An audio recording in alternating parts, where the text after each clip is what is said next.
What is going on, everybody? It's Tanner, aka the Texas Gentleman. Welcome to Radio Tekkers. We are going live for West Ham versus Arsenal. Let's give it a go. Let's hit the intro.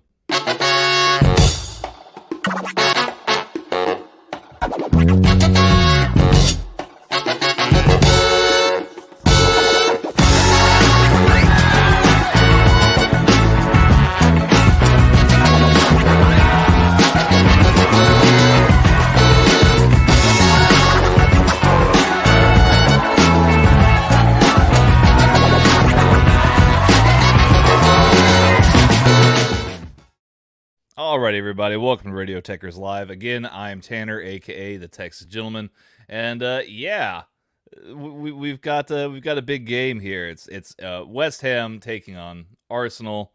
London rivals. I'm excited. That's for sure. Um, Fun times, great memories. This episode here, it's gonna be half stream watch along, half mukbang, if you will. I've still got I'm still finishing my breakfast, which is some lovely lemon poppy seed pancakes that I made this morning. They're very good. Just very rich, very very rich pancakes. But yeah, I've got my pancakes, got my coffee.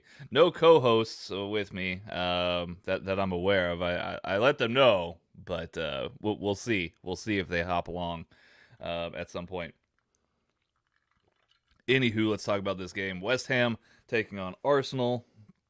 Yeah, big clash of styles here between these two clubs.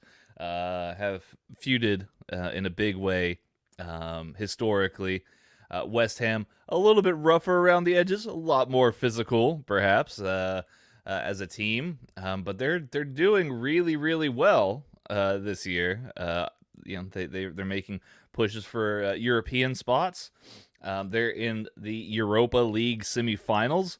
So I mean, hey, hats off to West Ham for accomplishing what they've been able to do. Arsenal, they also have had we'll call it the benefit of not having Europe, the benefit of not having to travel in Europe to take on other competitions.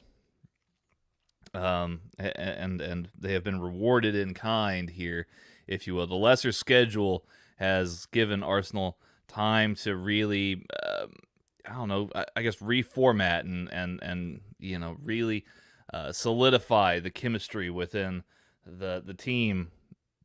It's giving them more rest, if you will. Arsenal are in fifth currently as of the time of recording. They have one game in hand, which is that's the one that we're the one that we're about to watch. They are just behind Spurs at 60 points. Spurs have 61 points. So this is not just about the race for first and second here between City and Liverpool. I mean, both of those clubs are doing phenomenal things right now, right? What this is also about is this race for the other two spots in the Champions League. Chelsea just had a major slip against Everton. Major slip. Fell to Everton, and we'll talk about that more later. But that certainly opened the door for both Arsenal and Spurs.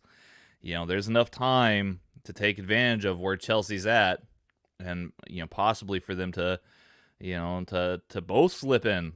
Imagine Spurs and Arsenal both slipping in ahead of Chelsea. Nobody would have predicted that at the beginning of the season. So yeah, it's interesting, that's for sure. Let's see here. Everton, they're still in the relegation zone despite beating Chelsea. So Chris, if you're out there, rest assured, Burnley are still safe for the time being.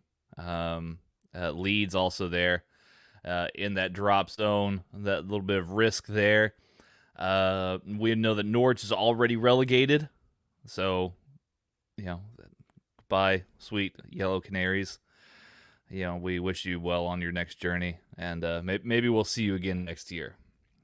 But that'll have to wait. Watford next on the chopping block. They really have to put it into gear. They are probably going to go down. They've been just as bad on every categorical level as Norwich has, but it's that 18th spot, man. You just never know. It could be anybody. It could be Everton. It could be Leeds. It could be Burnley. It looks like Southampton and Brentford are safe for now, but there's no guarantees. There's no guarantees here, folks. We've got the chat a little bit here.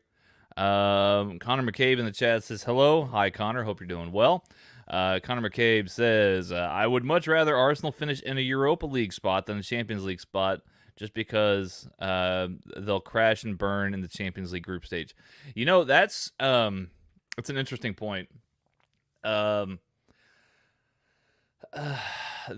feel like with the Europa Conference League, which if you haven't been watching the Europa Conference League midweek, you're really missing out on some good quality football. Would you, if you were Arsenal, would you rather advance further into the Europa League, given that their competition might be slightly less, than it would be in the Champions League? Champions League makes a ton of money, though, man. Even if you got knocked out in the first round, right? Not even at the knockout stages. If you got knocked out in the group stages, you would probably make a good deal of money.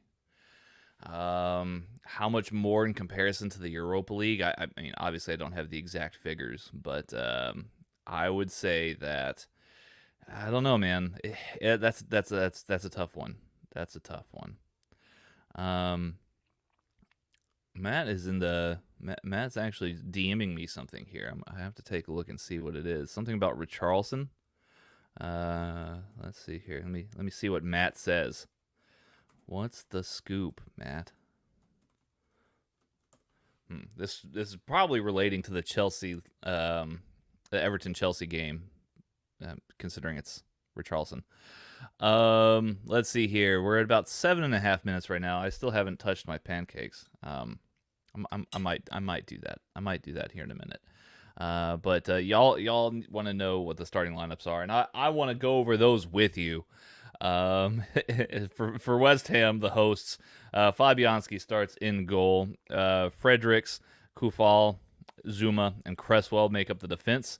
In midfield, at the base of the midfield, we've got Declan Rice and I almost said Jamie Noble. That's not it. This Mark Noble, I believe, in the midfield. Jamie Noble, that'd be somebody else. That'd be somebody else. Let's see here. Bowen, Lanzini, and Fornals make up the upper part of the midfield, which is good. It's a very attacking based, supporting midfield there. Bowen, of course, he's been linked with Liverpool on more than one occasion, and I do want to use this as an opportunity, obviously, to get a closer look in on him as a Liverpool fan. But we'll see. Let's see here. We'll let the ticker go by here. What West Ham? That's their lineup again. If you just missed out. Oh yes, Benrahma. He leads the line for West Ham. For Arsenal, we've got Ramsdale in goal. Thomas Suya, who we haven't seen a whole lot of in recent times. Thomas Suya is in the lineup here today. Holding, interesting choice. Gabriel and Tavares make up the back line. El Nene is at the base of the midfield alongside Odegaard and Xhaka. Off the flanks, we've got Saka and Martinelli, both of whom I'm a huge fan of. Martinelli, people talk about Mohamed Salah replacements. I think Martinelli needs to have a say in that conversation amongst the Liverpool fan base. Gabriel Martinelli is a big time player. And then Nkaisa up top. Now I've heard a lot about him. I know that he's He's a kid with big potential, big dreams. But I haven't seen a whole lot of him. So I'd be very interested to see how this game kind of goes down. Matt, I think Matt's written me back here. So apparently, at the Chelsea-Everton game, Everton-Chelsea game, whatever, Chelsea fans who, I don't like Chelsea. The less I say about Chelsea, the better. Chelsea fans threw a flare onto the pitch, which is bad. This is all Matt. But apparently Richarlison, just as stupidly, apparently picked up the flare and threw it back into the crowd, which is obviously just as much of a fire hazard. It's just as much as a hazard to people's safety. Yeah, I don't know. Apparently, the referee, this is according to Matt, apparently the referee didn't penalize him. Either he didn't see it or because there's technically no regulation about it.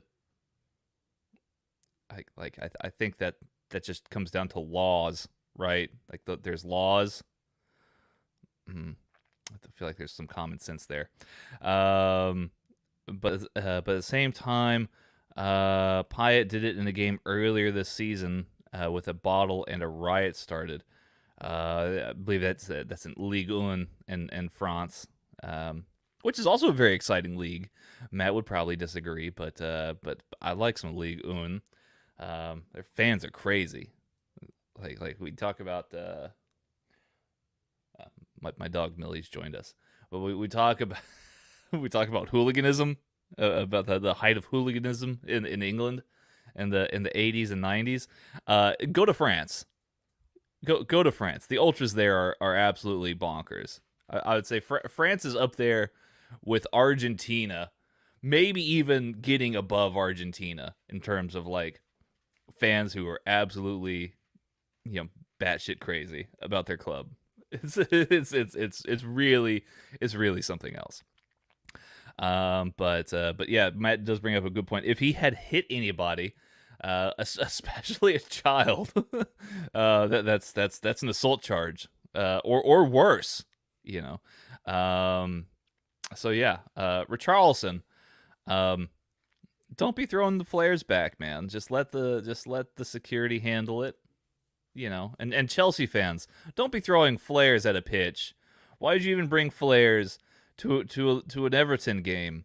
You both wear blue, and it's not like Everton's important enough for you to show your false machismo dominance.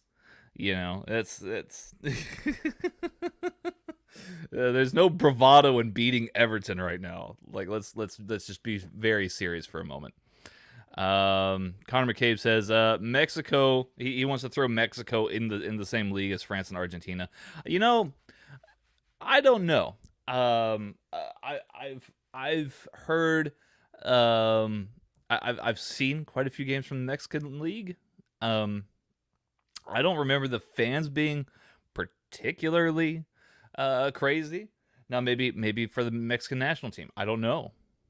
I really don't know. I guess I just don't know enough about League MX, despite me watching a little bit of it here and there whenever I can.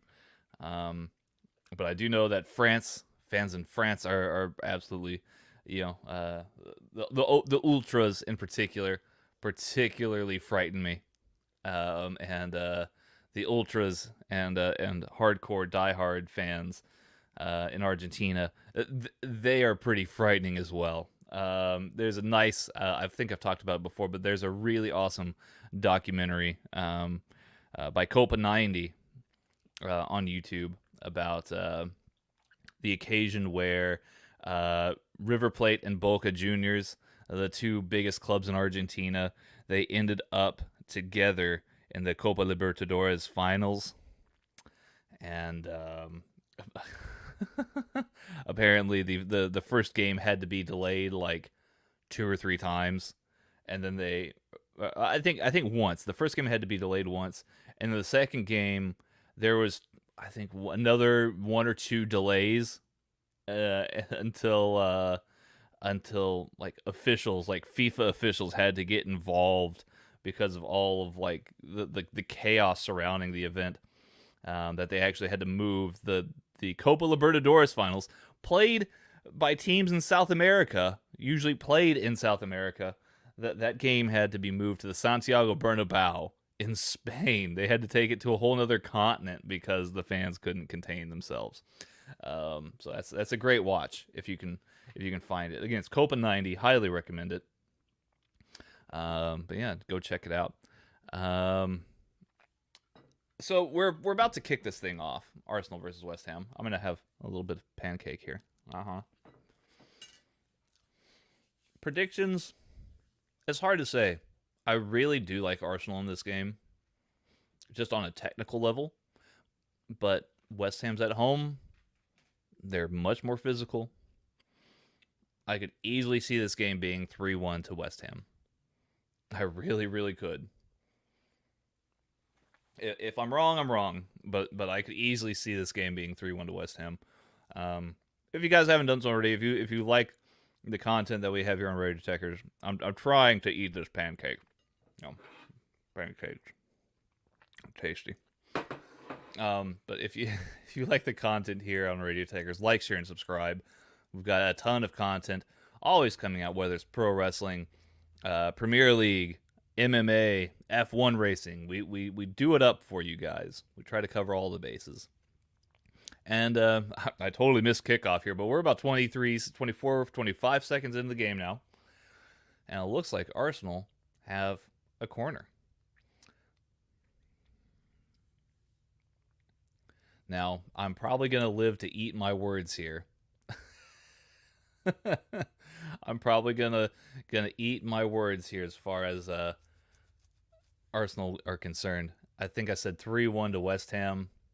It could easily be 3-1 to Arsenal as well. The dynamic of this game could change just so easily.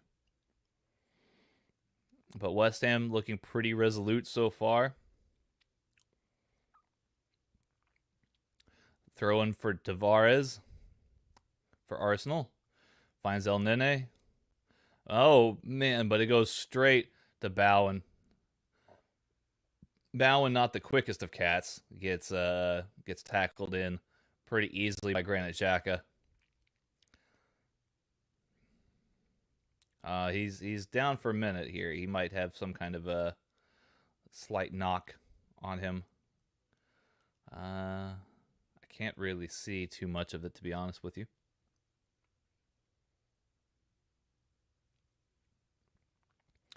After the replay, we've got Arsenal actually making the run here. Wayward pass there by Arsenal. Finds Declan Rice.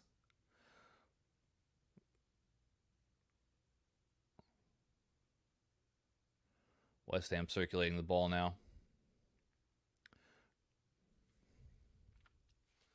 Ball's finds Fabianski, who finds Kurt Zuma.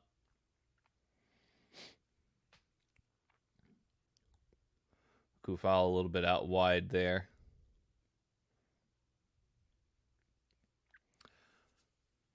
And Fabianski launches it downfield.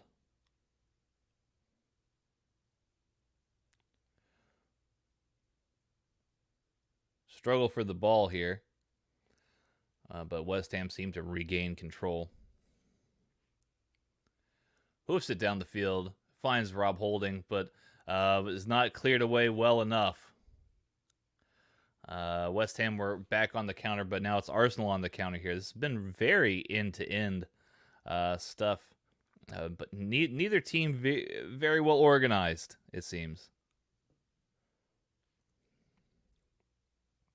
Holding now, marching the ball upwards. Looks to put in Saka, but it does not find him, of course. And Kaita trying with the press. Not very impressive, if you will. But the ball goes out for, I believe it's going to be a West Ham throw-in, if I'm not mistaken. Yep, West Ham with the throw-in.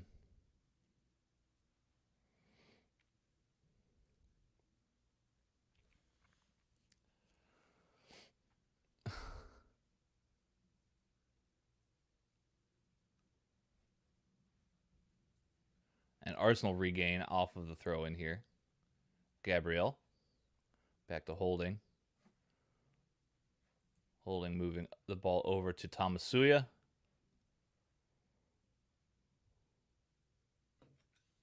Or is it Tamayasu? Oh. Tamayasu. Wow. I've been going probably 15 minutes saying the wrong name. That's awesome. Connor McCabe in the chat says, I wish ESPN or CBS would return to buy the TV rights to League One so that, or League On, for France, so I can actually watch it since he does not have BN Sports. Yeah, I guess BN Sports does have all the France rights, if I'm not mistaken. I mean, that might be the big ESPN ticket. Maybe they'll go and try and buy it. I don't know when those rights become available though. It's a good question. Good question.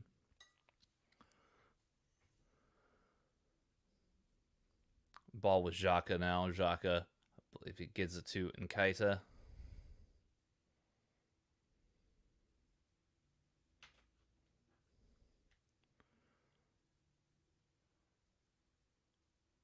It's now Martinelli who heads the ball down, but finds a West Ham defender just taking him out completely. Looks like that may have been, I think that may have been Cresswell or Fredericks.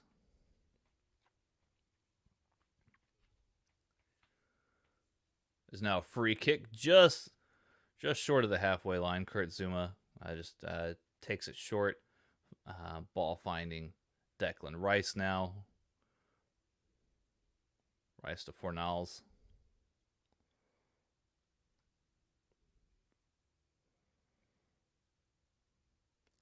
Ball back to Zouma.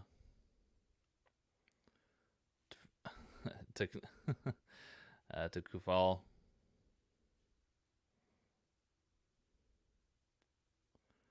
Then back to Cresswell.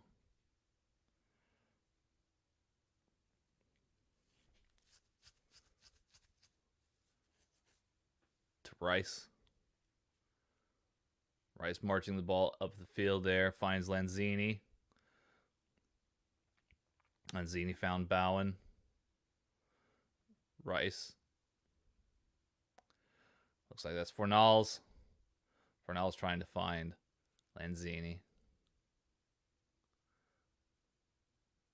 Or is that somebody else? I don't even know.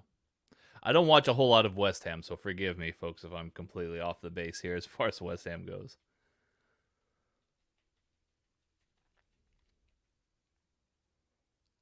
Let's see here. West Ham, again, with the ball after a slight return of fortune there for Arsenal. Lanzini with the ball, plays it back. Finds Cresswell. Finds Fredericks. Now to Noble. Back to Zouma. To Rice. Back to Noble.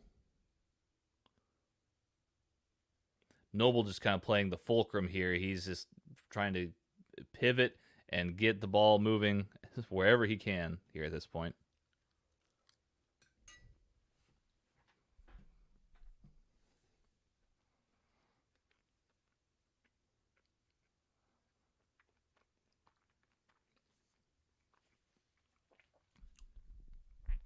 Chat Grapple and Cheat Pops podcast in the chat.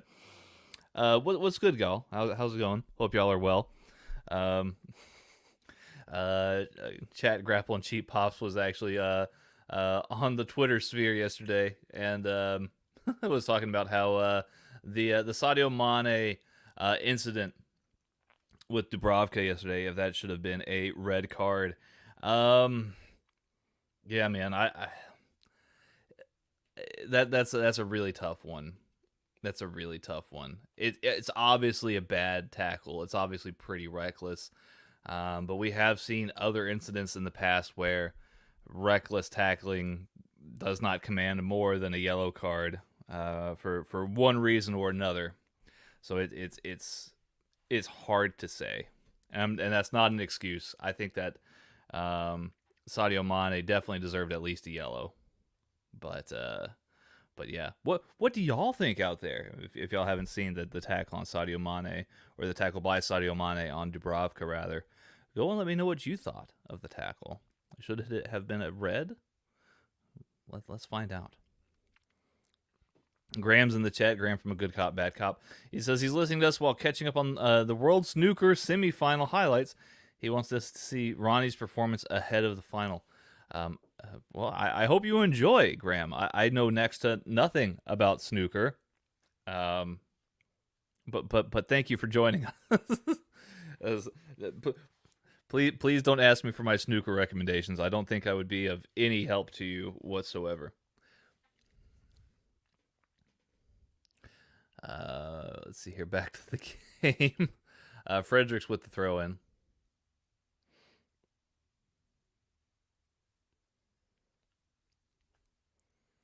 Ball finds Fornals.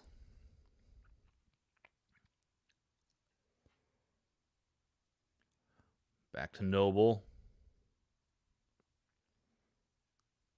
And then Arsenal yet again right there are able to recover the ball. Odegaard to Tamayasu. To Saka now. Saka looking for the open options here. Finds El Nene. Who, Mohamed El Nene, he's an interesting figure at Arsenal. He's actually been there for quite some time.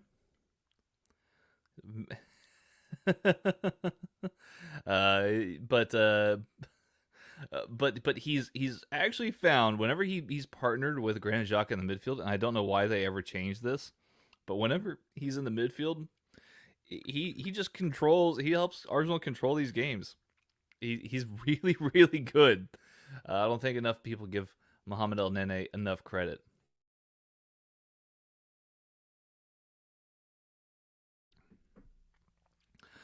Graham says the Sadio Mane tackle was clumsy, but just a yellow card only. Yeah, I would say that's. I feel like I agree with that situation.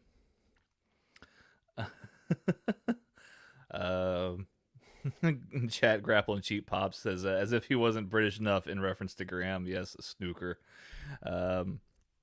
Yeah, is that the?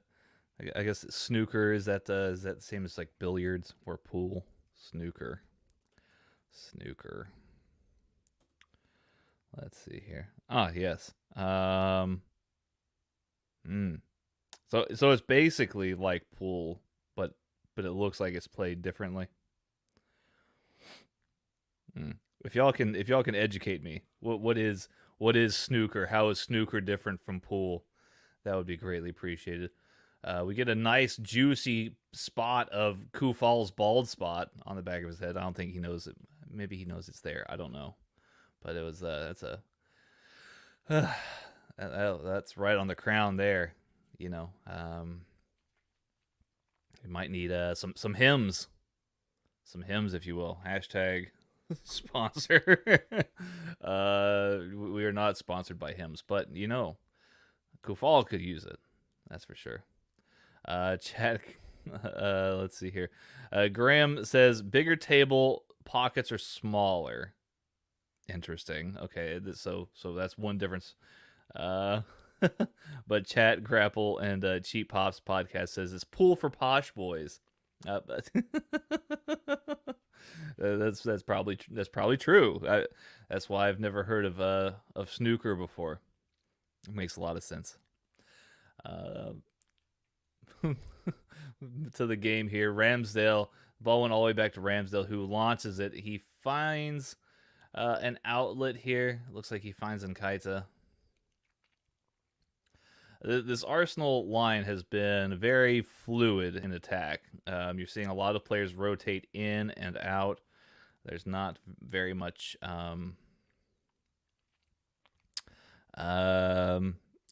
the formation is certainly not solid, right? It's very, very fluid. You're seeing Nkaita go kind of make deeper, drop deeper into areas. Saka is there. Oh, and El Nene goes down. This looks like This looks like a bad injury here by Saka. Or not Saka, El Nene. El Nene was brought down by Zuma. And has stayed down. Could be bad. Again, I was just singing El Nene's praises just a moment ago. Would not be good to have him out of the game this early on. That would be very unfortunate. Graham with some follow-up here as far as snooker is concerned. You have to alternate reds with other colored balls. The reds stay in the pocket after you make the colors get respotted until all the reds are gone. I'm trying to visualize this in my head. I guess I'm gonna have to watch it and try and figure it out. Graham says, in school at what Tanner would call study hall. Yes, I had a study hall. As a junior or senior, we used to go to the snooker hall instead. Probably the only rebellious thing he ever did while in school. Yeah, Graham, like that's pretty rebellious. If you went down to the snooker hall, could you order a pint? Could you have a smoke in the snooker hall? Is that a possibility? You guys would have been like James Dean, rebellious kids with leather jackets.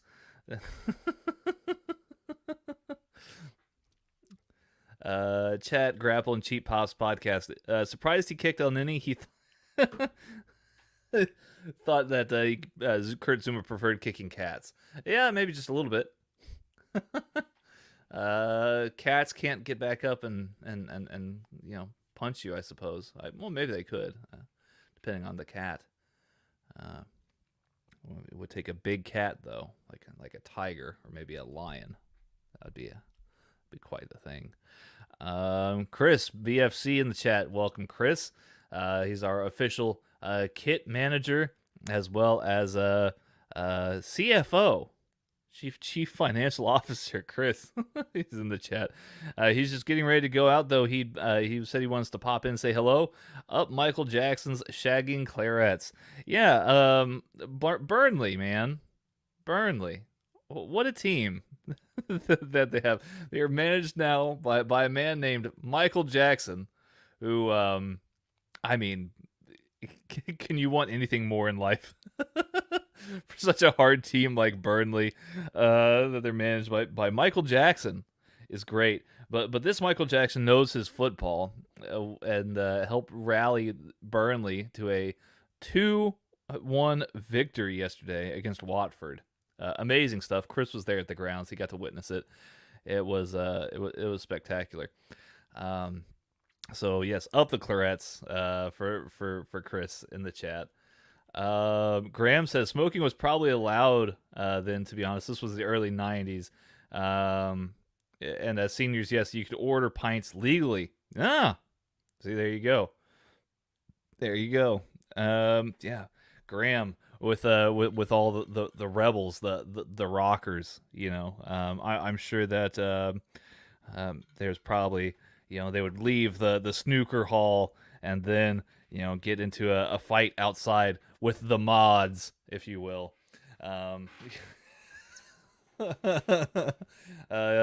Grandma says it's a shame that Everton won. I'm really conflicted about it. Maybe this is the American in me coming out a bit. I'm not so sad that Everton won. As much as I dislike them, I actually dislike Chelsea so much more. Just for so many reasons, I dislike Chelsea. So I'm really not that mad that they beat Chelsea at all.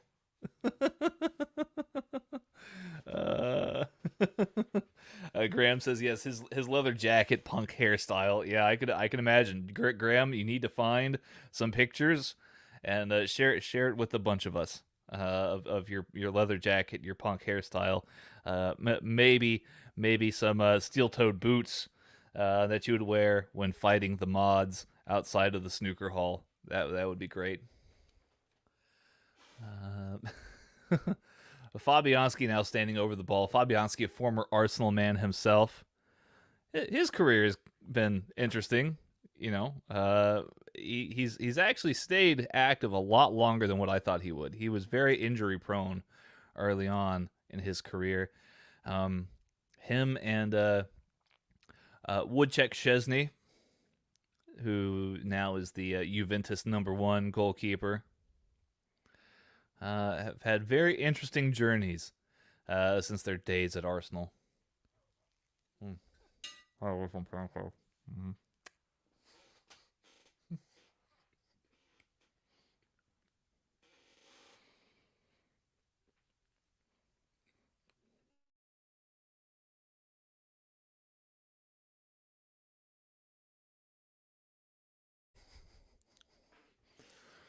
Conrad in the chat. sorry, Conrad. Conrad from Everything Pro Wrestling. Hey, Conrad. I hope you're doing well. Thank you for stopping by, joining us in the chat, showing some love. Really do appreciate it. I hope you're doing well, man. Conrad has one of the absolute best pro wrestling streams around, ladies and gentlemen. So if you are unawares, go and check it out. It's really really awesome. I miss doing content with Conrad. I really really do. He's a really really good dude. So make sure to check out the Everything Pro Wrestling channel. Subscribe to it if you haven't done so already. He's awesome at covering all the ins and outs of the pro wrestling biz. So check out Conrad. Thank you for stopping by, sir. Chat Grapple and Cheap Pops. Let's see here. I don't know if this is in reference to Szczesny or Fabianski. I bet it's Fabianski. He's a wonderful shot stopper, but just prone to errors like at Arsenal. Yeah. Fabianski, good shot stopper. I can get on board with that. And that's probably why you don't see him kind of in that upper echelon with Woodcheck Szczesny. Like playing for a major world club. Not that West Ham's a small club, but Fabianski is definitely prone to errors. He's still prone to injury. I would say that's what's kept him all these years from being able to go to that next level club, whether it be in the Premier League or elsewhere in Europe. But he's a very good goalkeeper still. Like they pointed out, wonderful shot stopper. Absolutely would want him in and around my team if he was an upgrade option on my current goalkeeper in FM22. But he is prone to errors. I will say that's very accurate. Big struggle in midfield for the ball now. It was a collision between Bowen and Martinelli for the ball. Free kick awarded to Arsenal, who take it quickly. It's Odegaard in the midfield. Finds El Nene. Pass sprayed out to Saka. Goes back to Odegaard. Finds Tamayasu.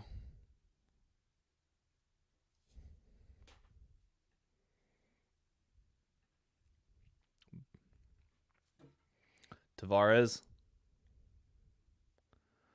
was looking for El Nene or Gabriel. Really kind of finds both of them. Ball goes back to Holding. Holding finds Xhaka, who's looking for a long-range missile, but only finds Odegaard, who passes it out to Gabriel. Gabriel finds El Nene. El Nene pace is building up here for Arsenal. Odegaard on the ball now. Turns. But West Ham are able to pick up the ball. But they don't find it very far. Saka in on the ball. He's traveling out on the left-hand side. Finds Tavares. Then pass the ball outward to Xhaka. Xhaka to El Nene. El Nene trying to look for an opening. West Ham shutting some doors here. Tavares crosses the ball in, tries to find Nkites, but no luck here. West Ham able to parry the ball away. But again, just goes into open space. There was not that extra attention to detail there. Arsenal back on the ball. Gabriel Ball goes out for a throw in here. West Ham throw in.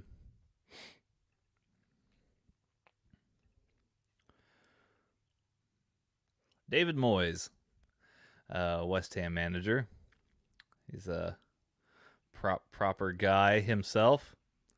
Yeah. You guys remember when David Moyes was managing Manchester United? You know, all those years ago. Oh man, those were good times. Those were good times. You know, I want to know what Sir Alex Ferguson was thinking when they were like, "Hey, you know, you get to appoint any manager of your choosing. Just pick one. Just pick a manager that you really like, and you know, he will be that will be your heir to the Manchester United throne." And you pick David Moyes. That's it's a bold strategy. It's very very bold strategy there, by Manchester United and Sir Alex Ferguson. I'm not quite sure why. Why did you pick David Moyes? That's what I want to know. The $1 million question there. But you know, it's up to them.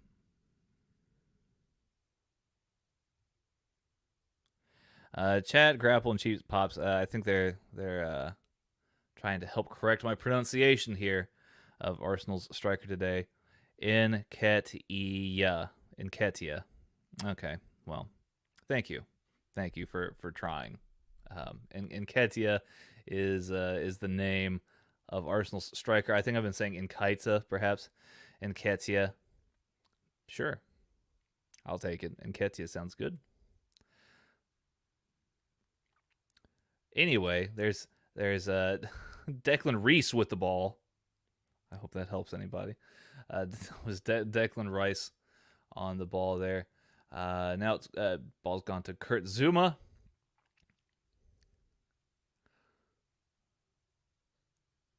Ball now out wide. Looks like that's been Rama. Benrahma's still on the ball. Finds Lanzini. Ball goes all the way back out to the defense. Now with Noble. Kufal.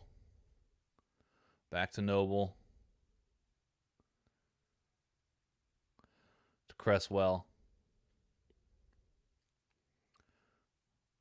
It's like ball goes back to Benrahma.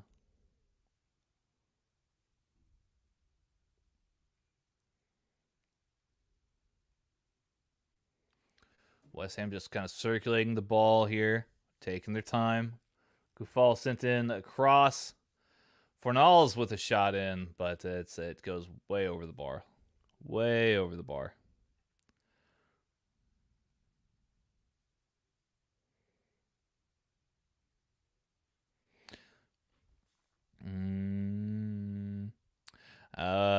Chat, Grapple, and Cheap Pops podcast. Weird story. I had to find a pair of Nketiah's boots today. Get them taken to London Stadium, and now he's not even wearing them. Why'd you have to find his boots? What's the situation there? I feel like I'm missing a lot of context. I'm glad that you found the boots, but yeah, I want to know why you had to find the boots today. Do you work for Arsenal? What a story this would be, and why would you be listening to me if you work for Arsenal? Please let me know in the chat. I'd love to know. Connor McCabe in the chat. How was your first Austin FC match a few weeks ago? Q2 Stadium is on my list of stadiums to see in person. So I'm trying to paint you a proper picture here. Obviously, the match and the experience of going to the Q2 Stadium in Austin, absolutely spectacular. I put it right up there with any live event that I've been to, whether that's sports or concert, whatever. I put it up there with one of the best, one of my favorite things that I've seen live in person. The stadium's absolutely beautiful, very well built stadium. It's got great sound to it. Um, but I feel like when you find where the stadium is, you might be a bit underwhelmed. Here on the counterattack, we've got West Ham, ball clearance there by Tamayasu. Um, oh my gosh, he works at the training ground. That's pretty cool. The West Ham training ground or the Arsenal training ground? Hmm. Wow, that's pretty spectacular.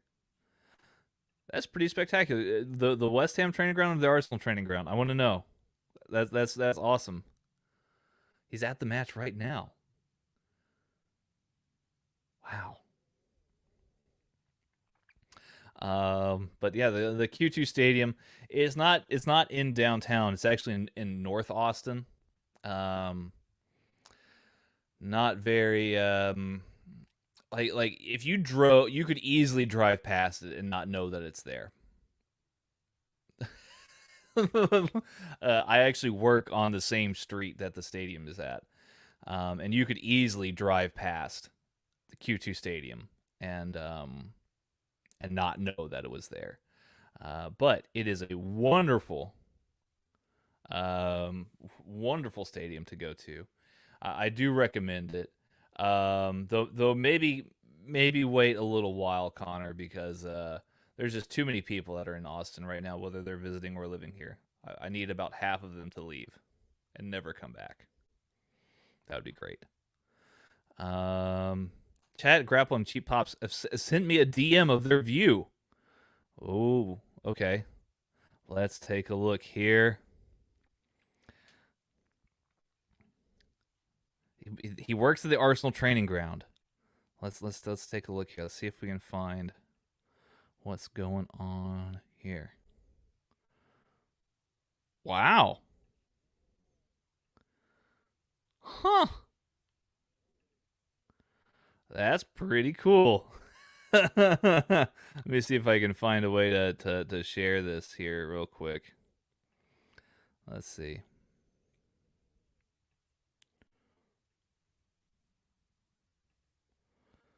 Let's see here. Share the screen. Maybe. Hmm.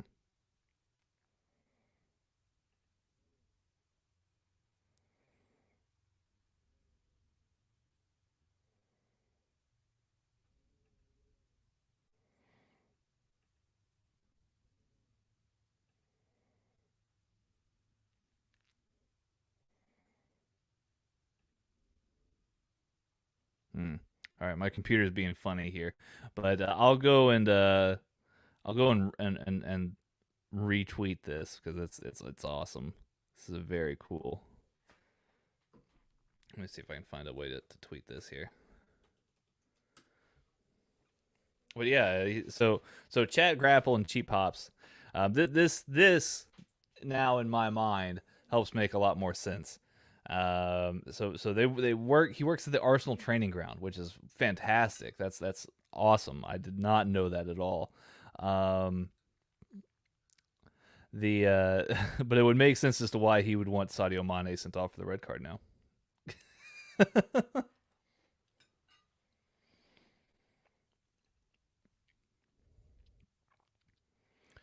um, so Graham is asking trivia for you, Tanner. I heard this week. What is the biggest city in the U.S. not to have an MLB team? He assumed that he meant by populace, and he guessed Austin, but it wasn't. He knows the answer.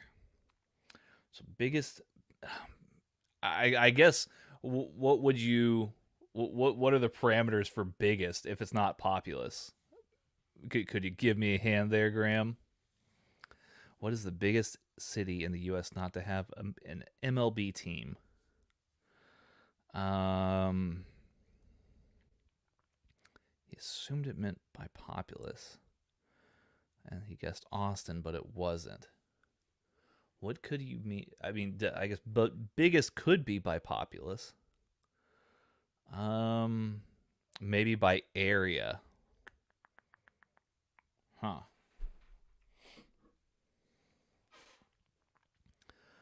Let's see here.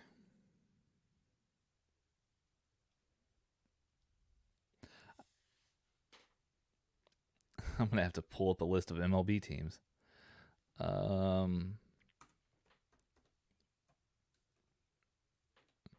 This is a very good question. I would have also guessed Austin, but let's see here. So there's New York, there's Boston, there's 2 teams in Chicago, there's 2 teams in LA. Yeah.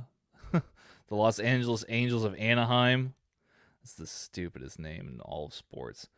Atlanta Braves, Miami Marlins, Cleveland, Baltimore, New York again. Oakland has a team, of course, the Athletics.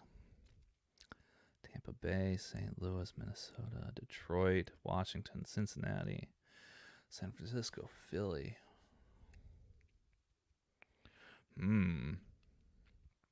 Pittsburgh. I say Texas Rangers are in Dallas.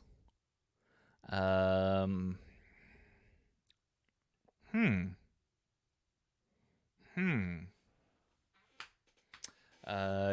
in the chat is guessing Columbus, Ohio.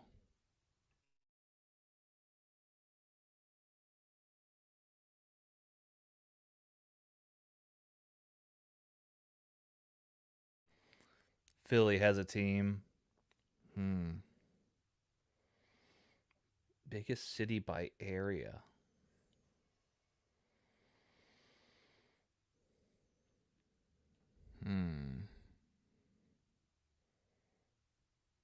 Yeah, Graham, I don't know, man. That's a tough question. Kansas City. Connor says it might be.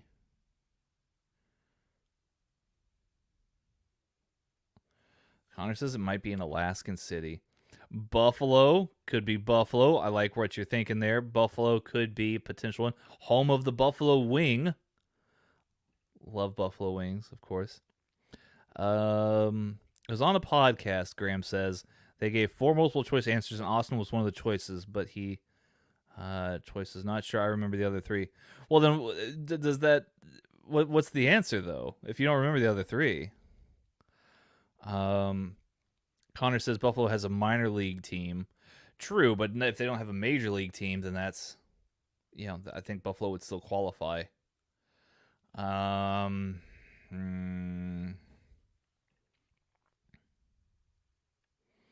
Alaska also does not have a highly populated city. This is also true.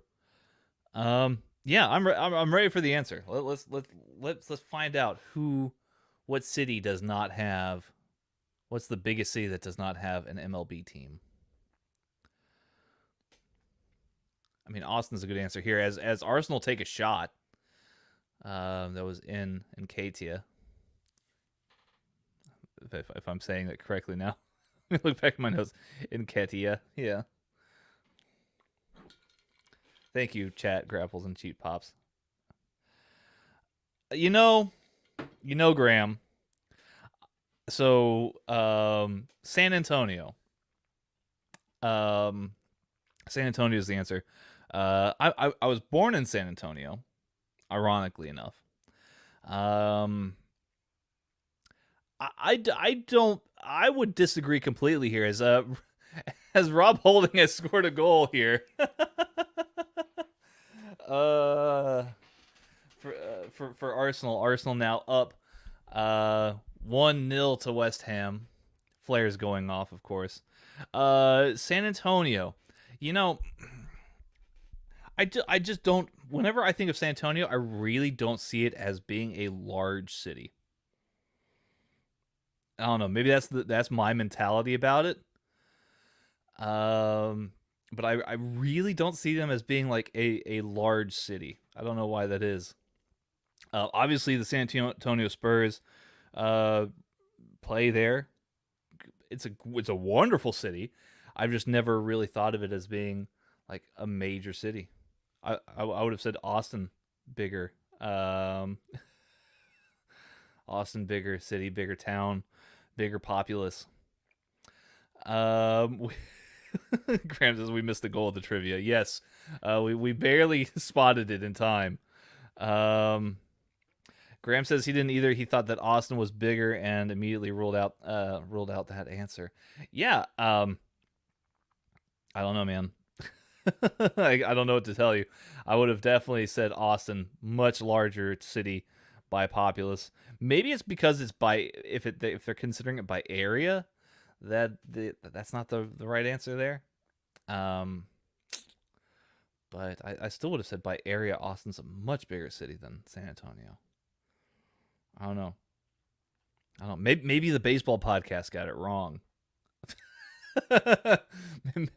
maybe they got that one wrong. I don't know.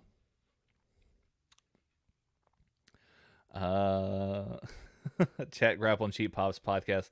Holding is a miracle worker. Look at how his hair grew back this summer. Maybe. Do you know something that I don't know? I did. It has grown back rather quickly. I'm gonna have some of this coffee real quick. Guys, I still have pancakes here too. Yeah, if y'all are hungry. Graham says that San Antonio is the seventh most populated in the populated city in the U.S. 1.4 million people.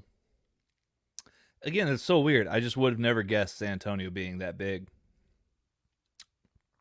Never. Where does Austin has to be somewhere, probably in the top 20. It's certainly probably the second most, I guess, overpriced city in the United States, I would say, as of right now. Austin just getting way too expensive. I need all of y'all to go home. Stop moving here and just go home somewhere. Let's see here.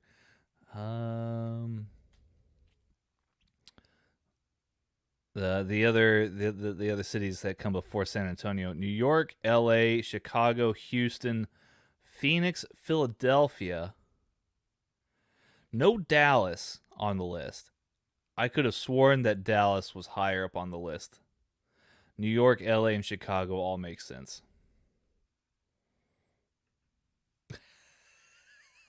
Man.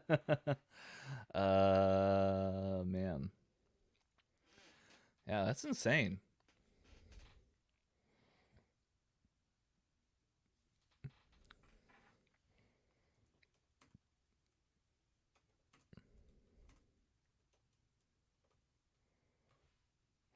Top 10 most populated cities in America. New York, LA, Chicago. Yep.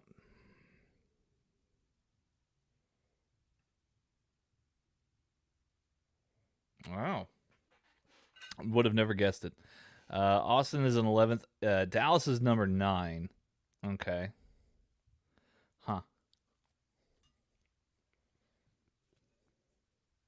Would have never guessed it. Here, I'm going to try and finish these pancakes real quick. I'm going to put some music on here for you guys. Just so that way I can, trying to finish this food.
You're gonna have to make a GIF.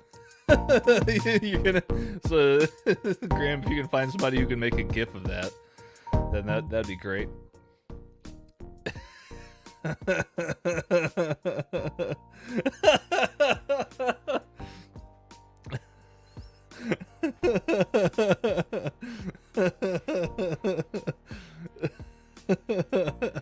It is almost like hold music here as Bowen actually scores for West Ham. Chat Grappling Cheap Pop says it's almost sensual. Yes, the pancakes eating was almost sensual. You need the sound too. Yeah, we'll have to clip it. I'll have to find a way to clip this part of the stream so that you can see me eating the pancakes. We'll post it on the Twitter later. You know, who knew that this could be so much fun without Matt here in the chat. Matt did not make these pancakes though, by the way. These were made with a skillet, not a microwave. So shout out to Matt if you're out there. Oh man. Yeah, we've got a tie game here, folks. This is competitive as compared to yesterday's Manchester City versus Leeds game. Or that was a bit embarrassing for Leeds, but you know, Leeds might have won the battle at the end of the day. The fans were really behind the team, as West Ham marching down almost had a second before halftime. Yeah, not the way that Arsenal wanted the second half, or rather the halftime to come upon them. Arsenal needed to maintain that 1-0 lead here, but we're here. We're at halftime now, and is Martin Odegaard the captain? Is he that far up in the pecking order? Does anybody know? Graham says he has to go away for lunch. We'll be back in a bit. Yes. Make them some pancakes. Make them some pancakes. That's what I would recommend. But yes, halftime. Halftime has emerged. We are looking at 1-1. Arsenal 1, West Ham 1. Still 45 minutes to play for here, folks. Let's go around the leagues and find out a little bit more about what's going on here. You'll get probably some more coverage on this later. But let's talk about some results. Yesterday, Newcastle 0, Liverpool 1. Liverpool continue their march towards the title. Nothing has settled yet here in this title race. I said it yesterday. I'm going to continue saying it. City and Liverpool are going to go down to the very last day. You know, Liverpool have a big test against Spurs next week, but it's going to take a lot to get. It's going to take a lot for either of these teams to fold, City or Liverpool. So we'll see what happens here.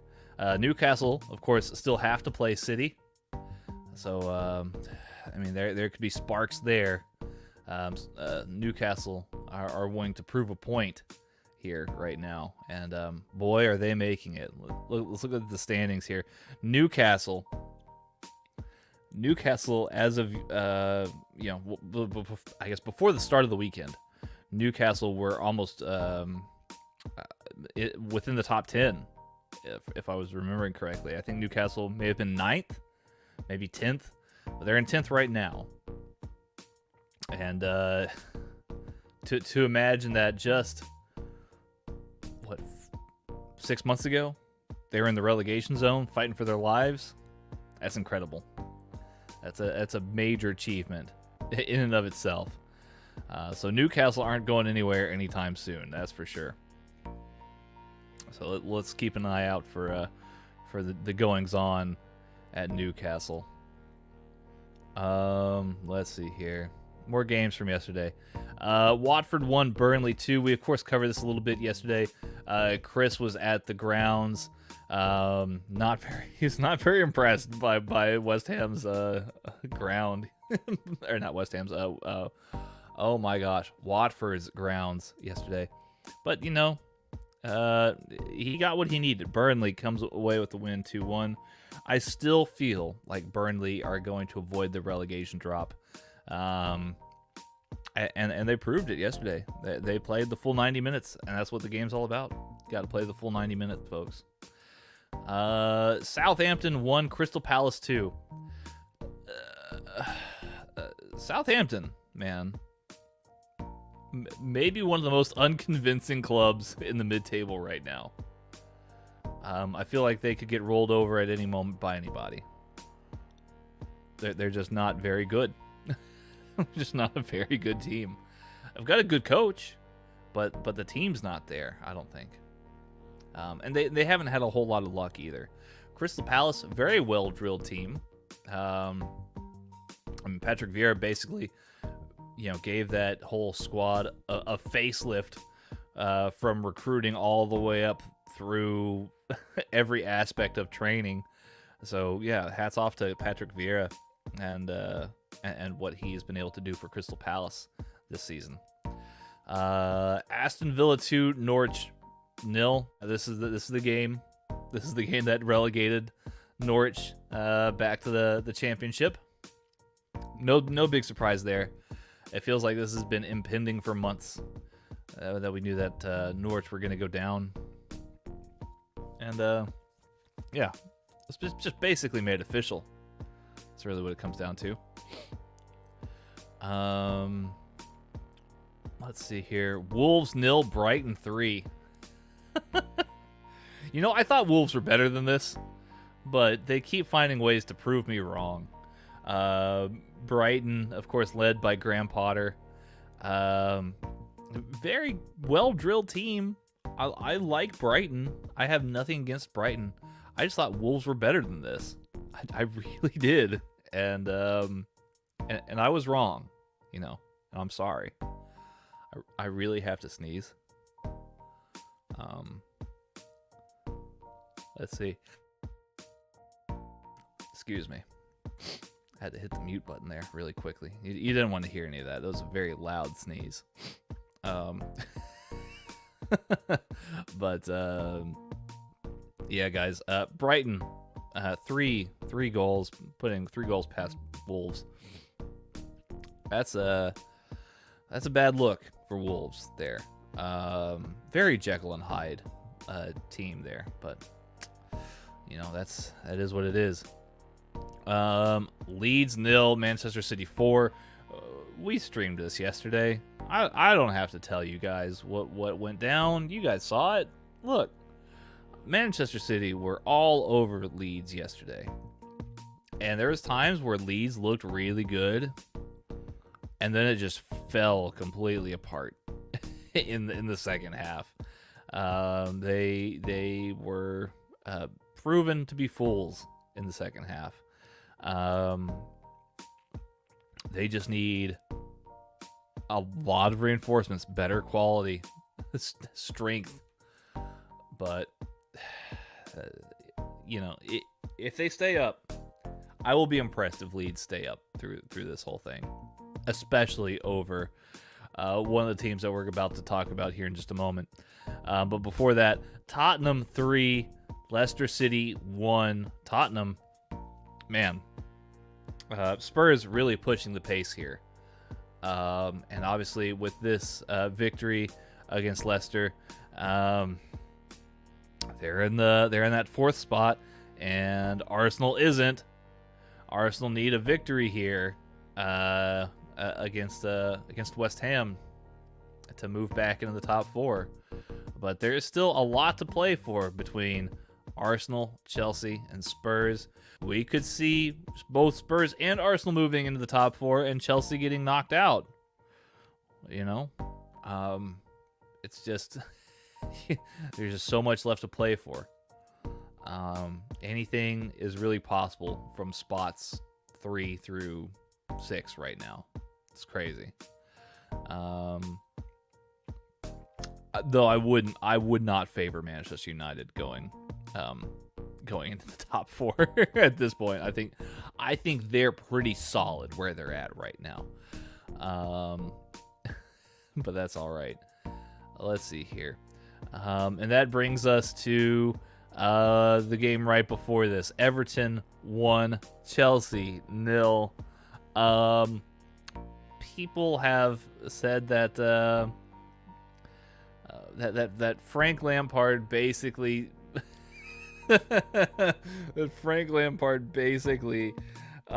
used the dark side of tactics.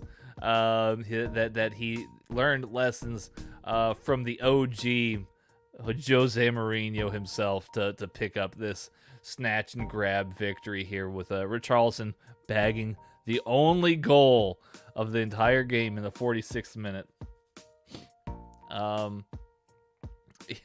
Yeah, I just don't know. I don't know how Chelsea did not win this match here. Mason Mount had a spectacular shot at goal that should have, gone in. But Jordan Pickford, with some excellent goalkeeping, was able to keep it alive for Everton, if at least for another day, another week. Frank Lampard, very excited about picking up the victory. I still think it's Everton going down, you guys. I still think it's going to be Everton, and I feel fine. I couldn't be happier. Couldn't happen to a better team, except for maybe United. That would be. Now that would be something. Anywho, yeah, this is it's been a very interesting week in the Premier League race. Very interesting indeed. Y'all want to maybe change it up a little bit? Let's look at some other leagues here. One in particular that I'm very interested in is Serie A at the moment. That title race is absolutely bonkers as well. AC Milan leads Inter, second place Inter, by just 2 points. Just 2. Third place Napoli at 70 points. They are still in the race. Things could fall apart at the very end, and you could have Napoli moving to first. Juventus is right behind Napoli in fourth place at 69 points. It's not very likely that Juventus would climb all the way back up and take a victory here and win another championship. But if AC Milan and Inter Milan and Napoli all crumble, it's possible. It's possible. Inter need a victory here to keep their hopes alive in this title race. Otherwise, the title might be headed back to the red side of Milan for the first time in a long time. That would be something else, right? That would be something else. So that's Serie A at the moment. Let's see here. The matches this week there's some interesting ones here. Napoli put 6 past Sassuolo. That's a good one for you there. Spezia 3, Lazio 4. Again, very interesting game there. Milan 1, Fiorentina 0. That would have been a pretty interesting game to watch there, especially if you want to see the current front runners in the title race. Juventus also picking up a victory 2-1 against Venezia. So there is that. Let's see here. There was a little bit of La Liga this week. Carlo Ancelotti, he has now won a title in all 5 of the major European leagues: England, France, Spain, Italy, and Germany. So congratulations to Carlo Ancelotti. I am stunned that he didn't actually win a title with Real Madrid Before this, in his first run, since he was responsible for La Decima,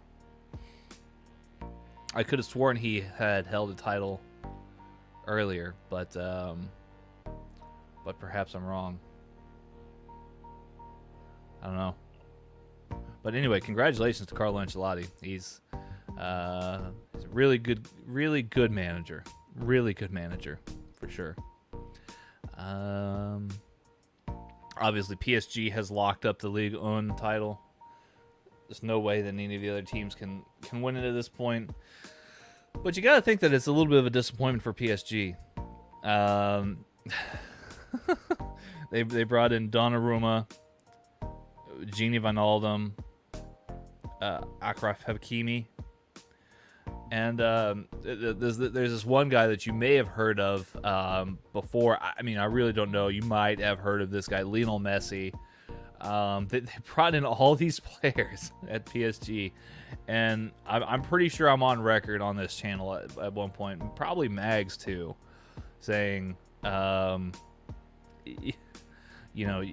would be ass backwards to think that any other team had a hope in the Champions League this year, except for PSG. PSG seemed like the absolute best team prepared for winning the Champions League this year, and that didn't happen. That didn't happen, folks. They got a league title to their name, so congrats to them for that. But I'm sure that they have higher hopes and aspirations than a league title. At least one would hope. We're almost back underway for the second half. That was quick. That was very quick. I'm gonna try and put my charger in here on the laptop before the laptop shuts down on me and says goodbye. There we go. We're back for the second half. West Ham won, Arsenal won. Gonna grab some coffee here. Chat Grapple and Cheap Pop says Pochettino out. I thought he was leaving at the end of the season. I thought that he said that he was that he wasn't renewing, that he was leaving at the end of the season anyway. Or maybe that's because the Manchester United job was rumored to be open still. I don't know. These are good questions. Pochettino out. Yeah, but where would Pochettino go? That's the question. That's the question we want the answers to.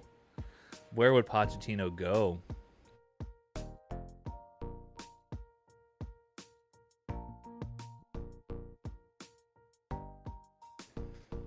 It seems to me that the best equipped manager for PSG right now, it's gotta be Zinedine Zidane, is it not? That man, look, tactics, whatever, man. Tactics that doesn't matter. I don't want to speak with anybody from the analytics department. It is what it is. I don't need anybody from the analytics department to come and Graham, do you want me to turn off the music? I can. That's fine. Aaron, I'll turn it off for you. Zinedine Zidane has to be the guy to come in for PSG. He seems to be able to wrangle the egos and just take care of business himself. Chad Crapple and Cheap Pop says Burnley. He wants Maurizio Pochettino at Burnley. Wow, that would be something. That would be something. Morty in the chat. How's it going, Morty? Hope you're doing well. Yeah, it's just little old me this week. Just little old me. Pochettino.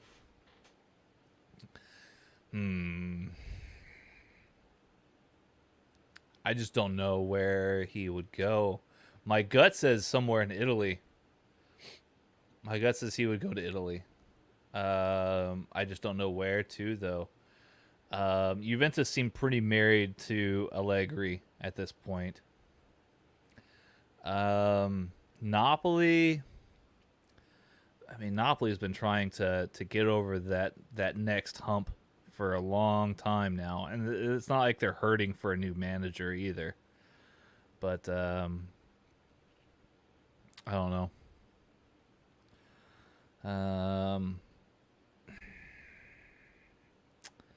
Who could use a new manager?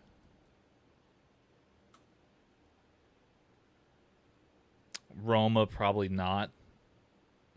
They still seem to be really into what they've got going on with Jose Mourinho at the moment. I don't know. A La Liga return, perhaps for Pochettino.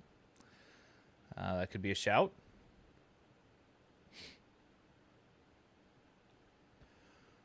Or maybe even again, I don't think that there's any real threat for Dortmund needing a new coach, a new head coach, new manager anytime soon. But maybe Dortmund could use Pochettino. That would be interesting. Just for a laugh, PSG should give the job to Big Sam, says chat. Crapple Jeep Pops. Yeah. Can you imagine what Lionel Messi would be doing with Big Sam Allardyce as the manager? Him, Neymar, Mbappe likely not going to be there next season, but that's okay.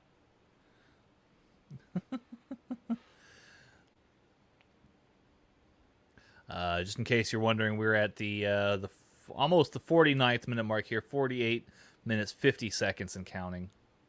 Here, West Ham, Arsenal, London Stadium.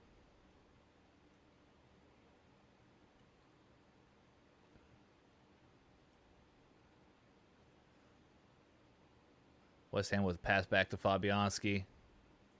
Fabianski trying to find an opening here, but he's under pressure. He hoofs the ball and doesn't make it any further than Rob Holding, it looks.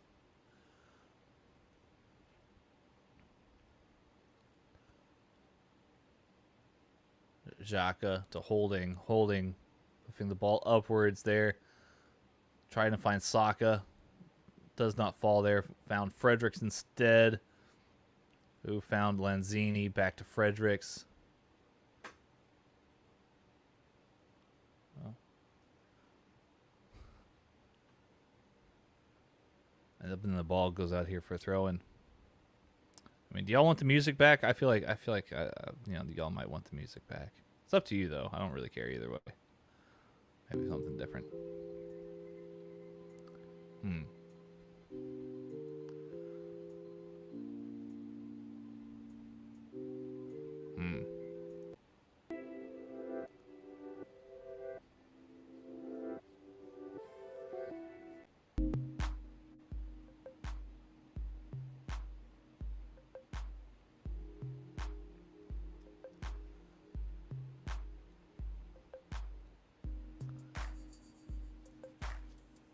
Yeah, this is fine. Fredericks with the ball for West Ham. Moving things upwards to Benrahma. Cleared away by Arsenal. Arsenal finds Saka.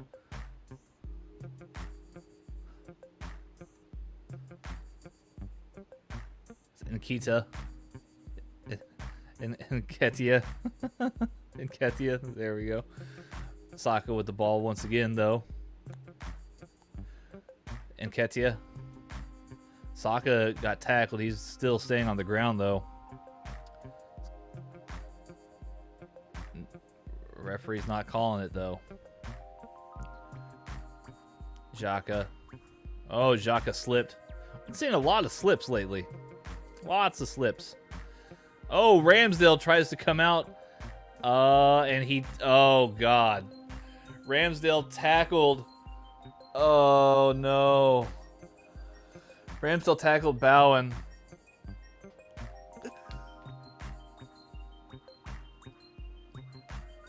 Referee oddly giving Bowen a thumbs up. I don't know what the hell's going on here.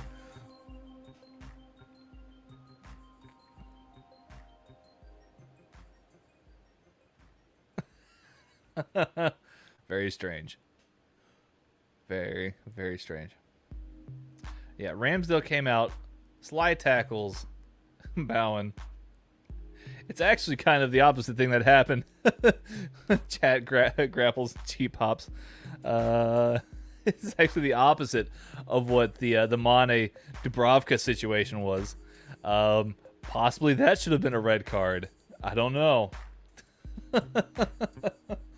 But just a yellow card for Ramsdale here. The game is back underway. Tamayasu with the ball. It's been circulated now with Saka. Saka heading into the goal area. Saka with a shot and goal. Fabianski gets a hand to it though. Chat, grapple, and cheap hops. I want to know what you think about this. This Aaron Ramsdale tackle on Jared Bowen. He said Bowen was honest. Fair play to him. Hey, you know, I can accept that. I can accept that.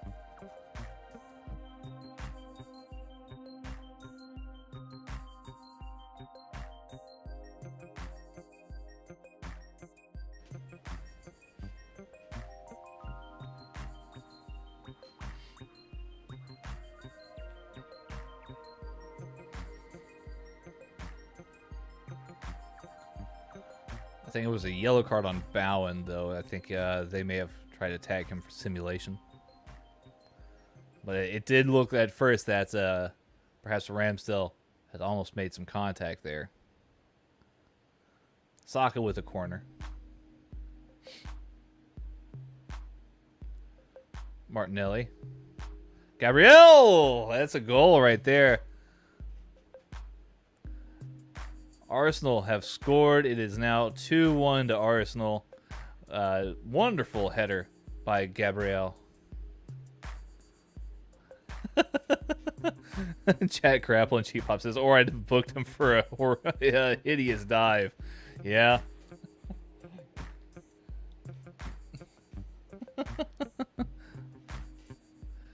Yeah. Flares being thrown to the pitch once again. This time it looks like some red flares. Maybe from the Arsenal side of things.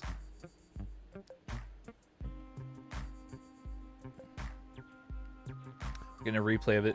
Martinelli picks out a perfectly weighted pass there to find Gabriel.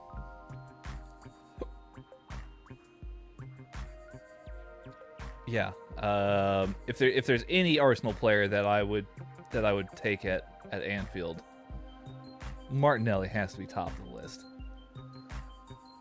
Probably Saka just right behind him.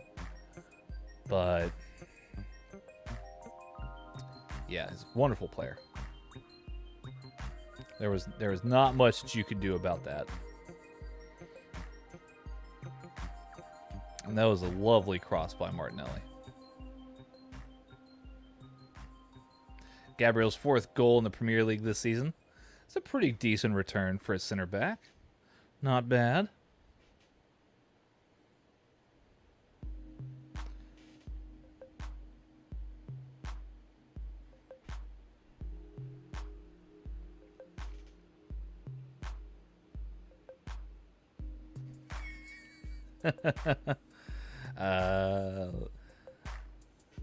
Chris from chat, Grapple and Cheap Pops. Huge credit to our set piece coach here, Nico Jover. Yeah, huge credit to him. He certainly knows how to plot a set piece, from what I can tell here. That was very well done. Graham in the chat. I'm glad you clarified. I thought the flares were Chris from chat, Grapple and Cheap Pops attire for the game. Yeah.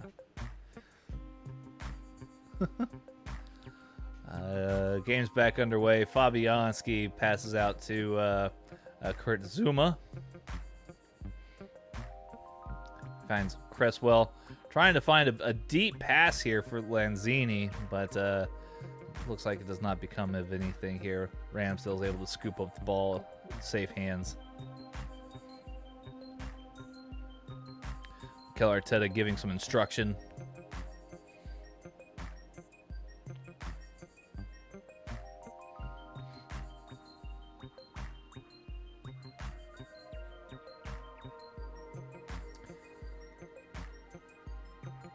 Tavares blows right past West Ham. Looks for a very low cross there. Does not find a. Is not able to find a target, unfortunately.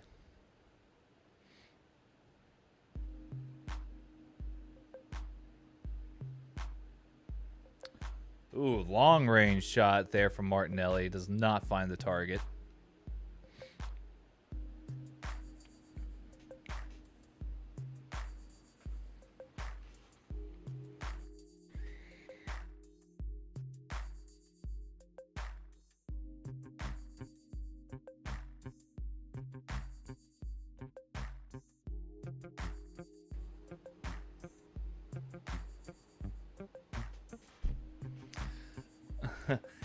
Chat Grapple and Cheap Pops here. He says, sorry to disappoint, but you've got JB today. Okay, so it's JB and not Chris. Okay. Thank you for the clarification. I appreciate that. And I'm sure Graham appreciates it as well.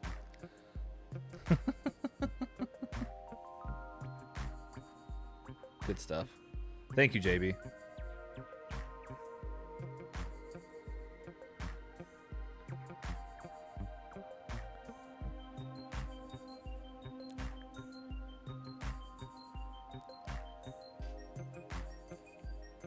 Nketiah had an excellent shot at goal there for, just a moment ago.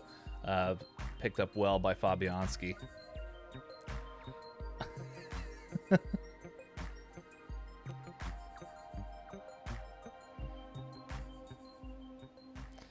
Chad Grapple G-Pop says Chris wouldn't be anywhere near an Arsenal game.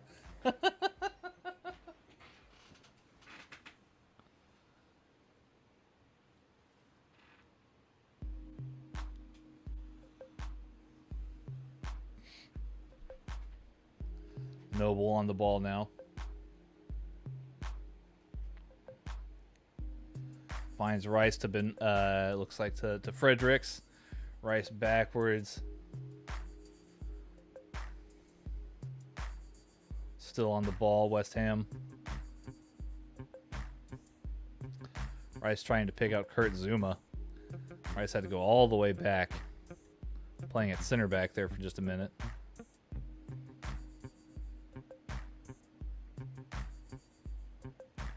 Arsenal's recovered the ball there. Xhaka goes out to Tavares.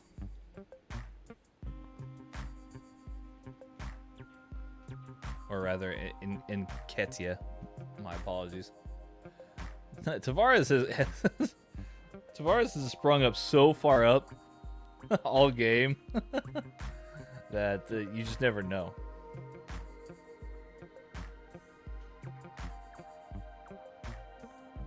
West Ham now with the ball. Fornals. Benrahma. Offsides.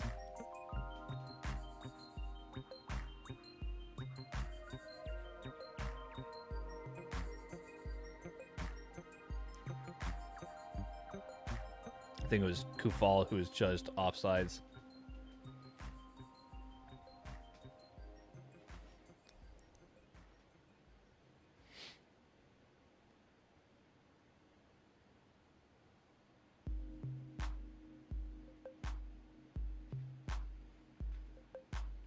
Arsenal now. Martinelli.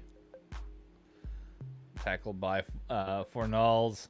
He's upset, or Kufal rather. He's upset. Martinelli was literally tackled out of his shoe. Looks like he's got a bit of a rip in his sock as well. Huh.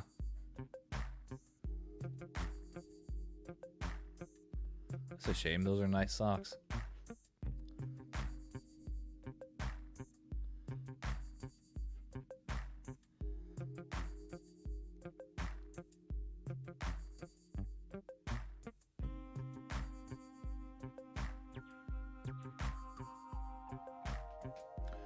Fornals looks to have found Bowen.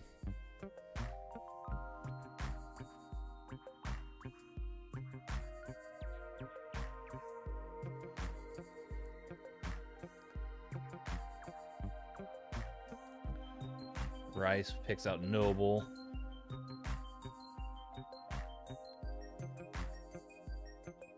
Ball goes out to Kufal.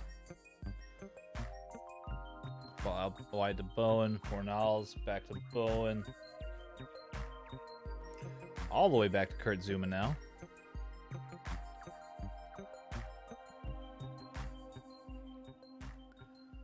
Benrahma.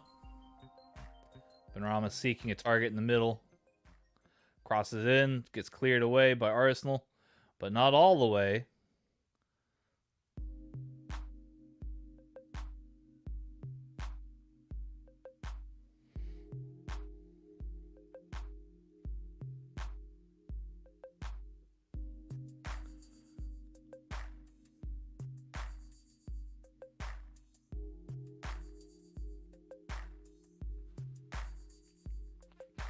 Arsenal now with the throw-in. Tamayasu. He himself has been impressive. I don't think he's gotten nearly as much game time as I would have liked to have seen out of him. He came in, with a pretty good CV coming from the Serie A. I would have liked to have seen a lot more of Tamayasu.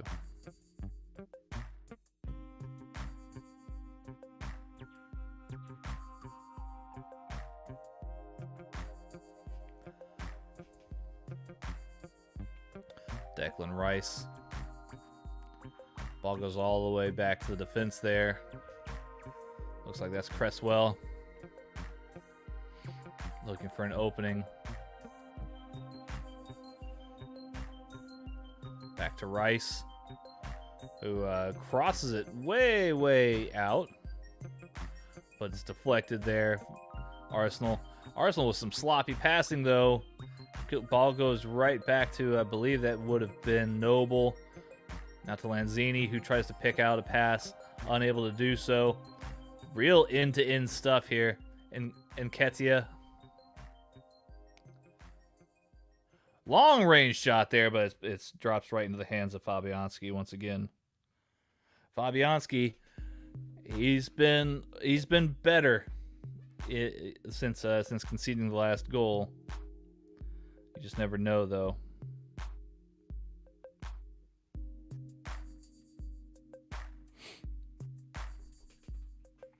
Benrahma battling it out with Tamayasu. Tamayasu seems to have won this one, though. Saka to Tamayasu to El Nene, working the triangles there. Ball goes all the way back to Gabriel. Now to Tavares, who, again, he's been blowing past everybody on the that left-hand channel for Arsenal. Been very productive today. Granit Xhaka to Tamayasu. Arsenal trying to slow things down here. You can see Odegaard making the gesture. He wants the game to slow down a bit. Have Arsenal really take the time. Can't say I blame him, though. We've got less than 25 minutes to go here. And it would definitely be in Arsenal's favor to take their time on this one. Probably pick out one more goal. I think they've got enough time for that.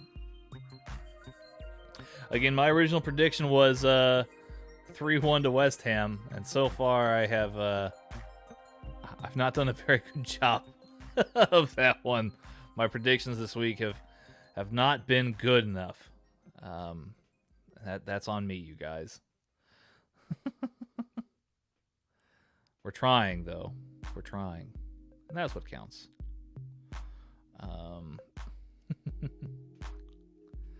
Let's see here.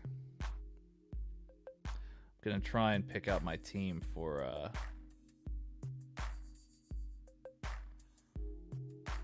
let's see.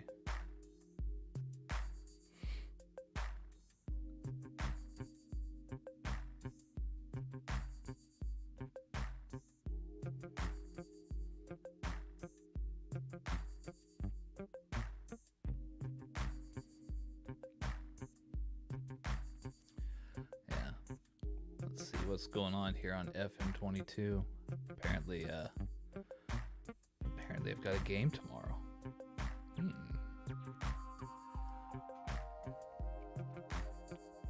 West Ham on the ball here. Noble. Cresswell.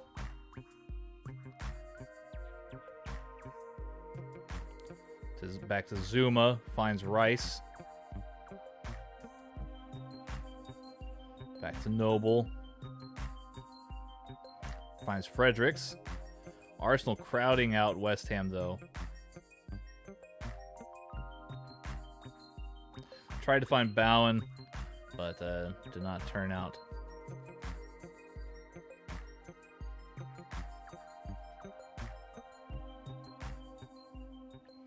Tavares again. He just keeps finding lots of space there to work down on that left-hand side. Martinelli with some fancy footwork picks up a throw-in.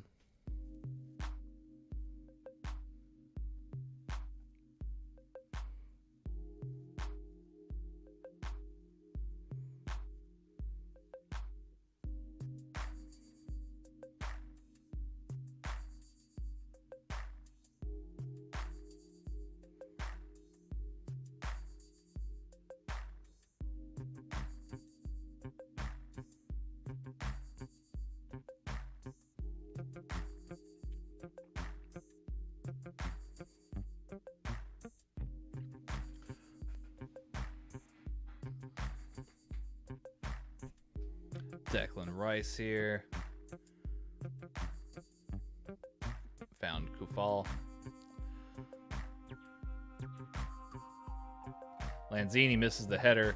Odegaard tries to recover, but falls right on his backside. Kufal now. Out to Fornals. Or if that might be Lanzini. Can't tell. These angles are terrible.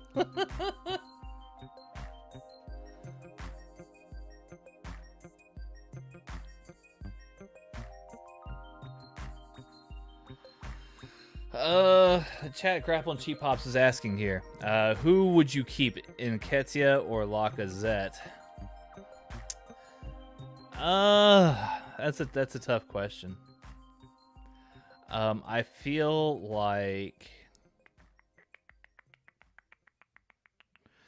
like my head says Lacazette, but for long term, Nketiah is not a bad option.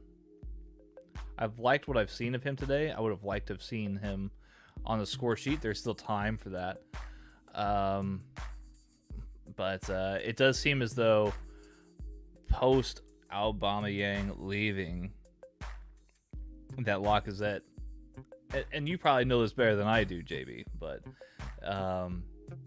it seems though the club has kind of rallied with Lacazette kind of being more of a locker room leader, if you will. You know, that's hard. That's a hard decision. Connor McCabe asking, since Fulham and Bournemouth are in the top two automatic promotion spots, who gets through the playoffs and gets that last promotional spot? Chat Grappling Cheap Pops podcast says Luton would be a disaster for the Premier League. That yes, that's correct. Football championship. I haven't checked out the standings. Let's see. What are the standings here? Nottingham Forest. I said not too long ago, keep an eye out for Nottingham Forest, and here they are, third place, on goal difference, albeit, but they're in third place there. Huddersfield, you know, we've seen Huddersfield before. I like the Terriers, good team. I'm saying all this here as Nketiah came dangerously close to scoring a goal. Again, I really like what I'm seeing here from him. That would have been a banger of a goal and probably would have solidified my answer to JB as far as who would I rather keep there. I think what's really been the biggest thing for Arsenal is they're bringing in the youth. They're bringing in all of these youth players who want to fight for the team that have been there probably since the Arsene Wenger days, and really know what it is to play for the crest on the shirt. I think that's what's the most important. So if it's Nketiah, I think that you're still in very good hands if you have to let go of Lacazette.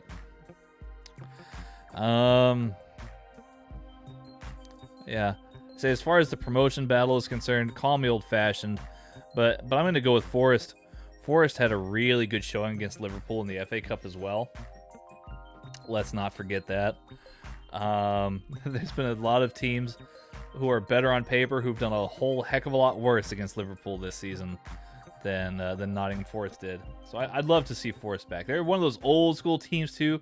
Kind of get that Brian Clough feel about things when we talk about Nottingham Forest. Yeah, I would love to see Forest back.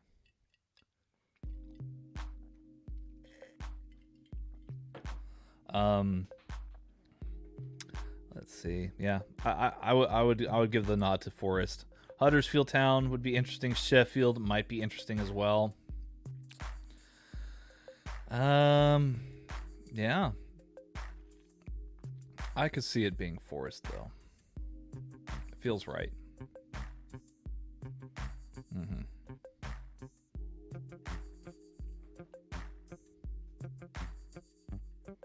Yeah, cloth.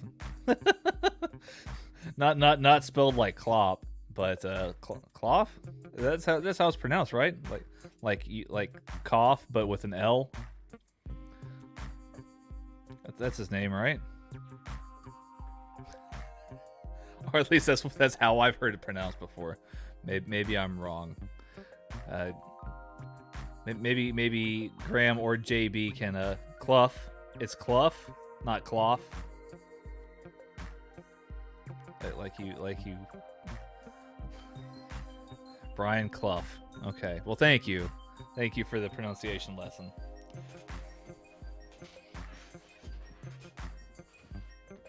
Then again, I'm sure Graham, living in America for all these years, he does probably understand that not only are there accent barriers here in America, but there's also education barriers here in America too. So that could be down to just my ignorance on the subject, and for which I apologize.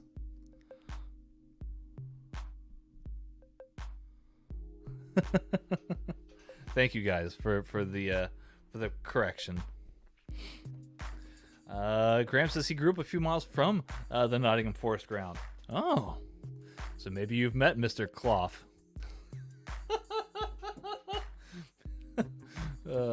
Maybe on your way to the snooker hall.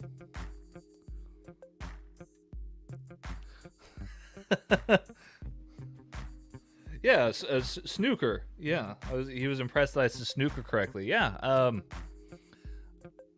I mean, it looks like how it's said how it looks. If I'm correct, maybe I'm wrong. I don't know how else you would pronounce it though.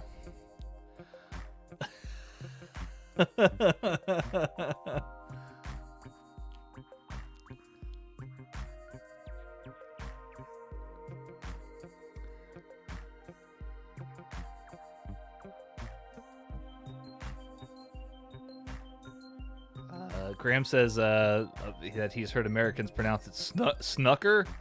Snucker. Sounds like a botched peanut butter jelly sandwich type concoction. A snucker. JB says that they'll have me talking like a proper Cockney next season. Oh, well, let's see. Let's have a go of it. Looks like Tomiyasu has made way for Cedric. So we do have a substitution on the Arsenal side of things here. Tomiyasu had a good standing there. He good little good little outing there today. Want to see more of him. I think that he could be a really important player for Arsenal going forward.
Apparently, I've been on mute this whole time.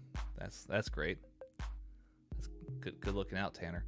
I was just noting Nketiah with a shot wide there. Just wide. I really like Nketiah. I think, in case I missed it, we were talking about the substitutions.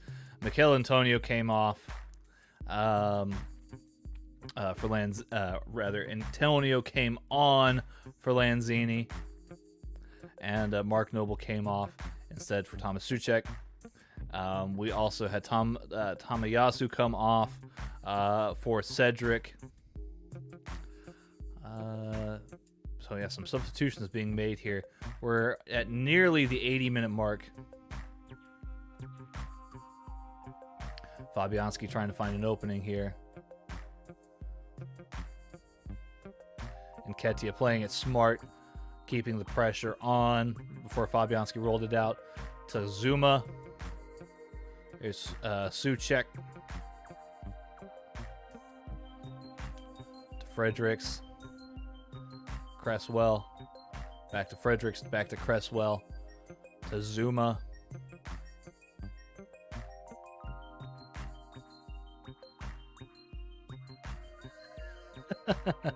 Graham wasn't he wasn't disturbed by the music. He was just enjoying listening to it while watching snooker.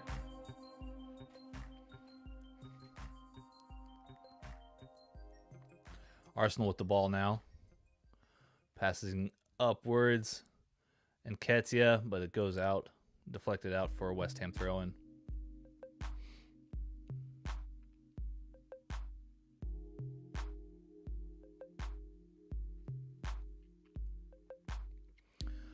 And it looks like Benrahma is going to make way for Yarmolenko. David Moyes' final substitution for the game. Now, Yarmolenko has a rocket of a left foot, if I am remembering correctly. Almost Podolski-esque.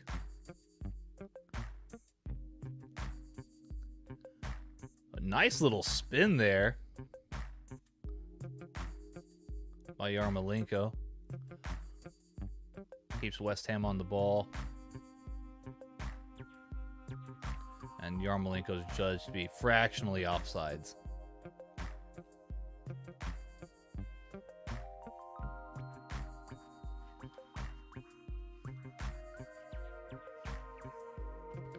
David Moyes' side have less than 10 minutes to really make something happen here.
Man, apparently I keep getting muted, and I don't know how this is happening. Apparently y'all have been in the chat saying I've been muted the whole time. I'm sorry. I don't know how that happened. I'm going to have to take a look at my focus right and see if maybe there's a problem with that. Sorry about that, y'all. I sincerely apologize. Oh, thank God. Matt's here. Matt's here to save the show, everybody.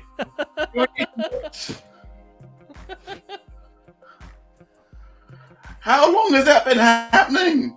I don't know, dude. I thought I was I thought I was off mute. I promise. And apparently it's not. So I'm gonna have to take a look at my focus right and see if. Apparently you've been on mute now. You're on mute for at least 10 minutes. No. The first person in the chat was Grab on Cheap Pops as 6 minutes ago. Then that's not nearly 10 minutes. That's well, the last the comment before that was 10 minutes ago now, so it could be anything. Graham's saying you need 5 minutes, so. Dude, I don't know, man. Catch me up, sir. What's been happening? Arsenal 2, West Ham 1. Yeah, that's about the long and short of it here. Okay, it's all good. Arsenal have been looking pretty solid. Mikel Antonio's on the field for West Ham. He's been trying to make things happen, but not really so much. Yarmolenko's looked pretty decent. But yeah, this looks all Arsenal right now. It is certainly their game to lose. Saka did have to come off with an injury though. Ooh. Yeah. Yeah. How bad did it look? Decent. Now there's a fight. There's a fight. There is some chatting going on here. Well, that's not what you want. Graham, Katia's been yellow carded. Graham. And Category Pop saying the important thing is that we stayed. Absolutely. Sorry, guys. I'm really sorry. I don't know. That's my bad. These things happen though with live broadcasting sometimes. I remember once Mag did the entire review without pressing record. So these things can happen. These things can happen. You know, I lost the entire 1.5 hour show once because I didn't press record. Well, I did press record, but I also pressed off as well at the same time. So that was interesting. What's the blend today, Shannon? I'm having some an iced coffee. Yeah, I'm having a nice iced coffee, some cold brew here. Cold brew. What flavor? Just plain regular cold brew. Graham saying the Benjamin Banks interview. That was the one in question, Graham. Yes. I've spent an hour and a half recording Benjamin Banks and the wrestler. Fantastic guy, and he was really, really awesome. And stuck over another hour and a half to re-record the interview. But not everyone's got that sort of time, and thankfully he did that day. I was very, very lucky. Not always so fortunate. I think 5 minutes, and I think you're fine. Well, thanks. I do appreciate it. I mean, I will say I think I made up for it earlier as I was eating pancakes. Graham is being really sarcastic here in the chat. They say the score was 1-0 when you got muted. Did we miss anything? You dick. Okay, Graham is saying now that I'm here, can we discuss the British people have no culture when it comes to food. Explain this.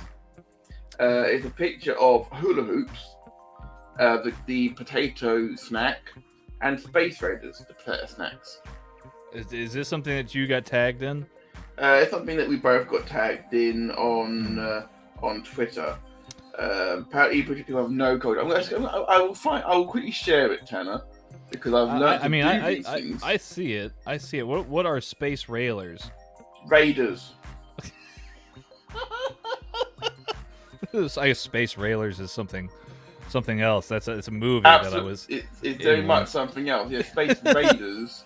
However, I have to. Graham's asking how amazing are the Space Raiders ships. They are, in the immortal words of of mags. Fucking disgusting. Pickled onion. I mean, that seems like it's a decent flavor. No, it's really not. Oh. It's really, really not. What about the beef? Probably. I'm just going to quickly, for the benefit of people at home who want to get involved in this, I'm going to quickly share it. I think it would be good for everybody to see what we are dang talking about. There we go. Graham, I guess maybe this is a quick question for Graham since he lives here in the States now. Graham, are hula hoops? How do hula hoops compare to like? Well, there's these barbecue beef flavored hula hoops. Are those comparable to like the chili Fritos? Is that no? Because Fritos aren't they corn based? Yeah. No. These are made of potato. It's very strange. Very different. Hula hoops are one of the amazing low-fat options. Usually you get like a meal deal. We like you have like a meal deal. You get like a sandwich. You get a bag of potato chips, as you call them, and a bottle of drink for about £3. Which I think be about just about $4 with VAT. It's not a bad little meal deal for lunch sort of thing. And usually you go for like your Walkers or Lays, as you guys call them. Or you've got US Space Raiders, which are fucking disgusting. Yeah. Or you've got, but the thing, I've never seen the beef option before. So I've seen the pickled onion ones, and they're disgusting. They are just rancid. Barbecue beef hula hoops are decent, but I'm an original guy. I much prefer a plain crisp, as it were. Graham is saying I lose all credibility now because the pickled onion is the bomb. Graham, can I say that you have decided instead of watching the game to go and play disc golf? Okay, so yesterday. Okay, so can't really judge. And apparently talking about space railers, it's a very neat video watching aliens get railed. Not quite where it is. Chap got the cheap pops are saying it was 10 years ago. I needed the money. In the chat got cheap pops saying Space Raiders are a classic, but Iceland needs to stop this. Yes, Iceland are. Yes, I would agree with that. I do believe though that in this particular case though, I could be mistaken here. I'm just gonna quickly zoom in on my own thing. These I don't believe are the actual potato crisps. I believe these are actually potato options you can have instead of fries at home in the freezer section. So you bake them in the oven and you serve them with as a side dish. When you say fries, you mean like the American style fries? Yes. Not, you know how you do the oven? Not chips. They are.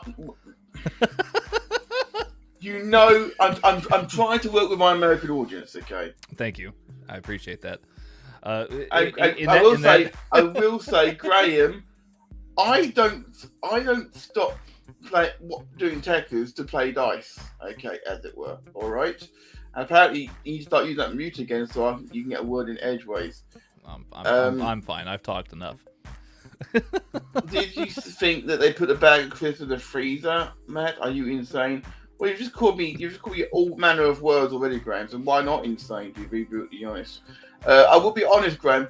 I wasn't sure that this was a freezer or not. I don't judge. I mean, it does look like the lower rack of a fridge when you would have the freezer. This compartment is true. on the Now bottom. I look at it, but I also wasn't sure if this was maybe like a bulk buy store, like a Booker's or something where you can. I wasn't sure. So lay off, Graham, all right? It's been a long day, okay? Yeah, I honestly thought that based on the shape of these items that these were like chips like just chips, not American chips, but British chips. I know. I get what you're freezer. coming at. Yeah. Yeah. I have seen the hula hoop one, but I hadn't seen the phase raider one. That's odd.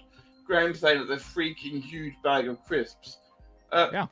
I did say I thought it was a bulk buy at Booker's, Graham. So yeah, you're just backing up what I thought it was. I was wrong. I admit that. So why is the country of Iceland importing all of these weird? It's not the country of Iceland. why is the country of Iceland importing all of these weird shaped chips to your country? It's not Iceland. Iceland is a supermarket, and they focus on frozen goods only. Oh, okay. Yeah, so they do some chilled and some fresh, but for most part it is frozen goods. When I was younger, about 11 or 12 sort of, in the back of our Iceland in town, they actually used to sell that's fine. They used to actually sell freezers and fridges in the back, because it made sense at the time. Yeah. Okay. That was the story. Okay. Yeah. So, but it was really cool that, in a way, pun intended, but you could actually get that made sense that people that were specifying in freezers were actually selling them. Made sense, I suppose.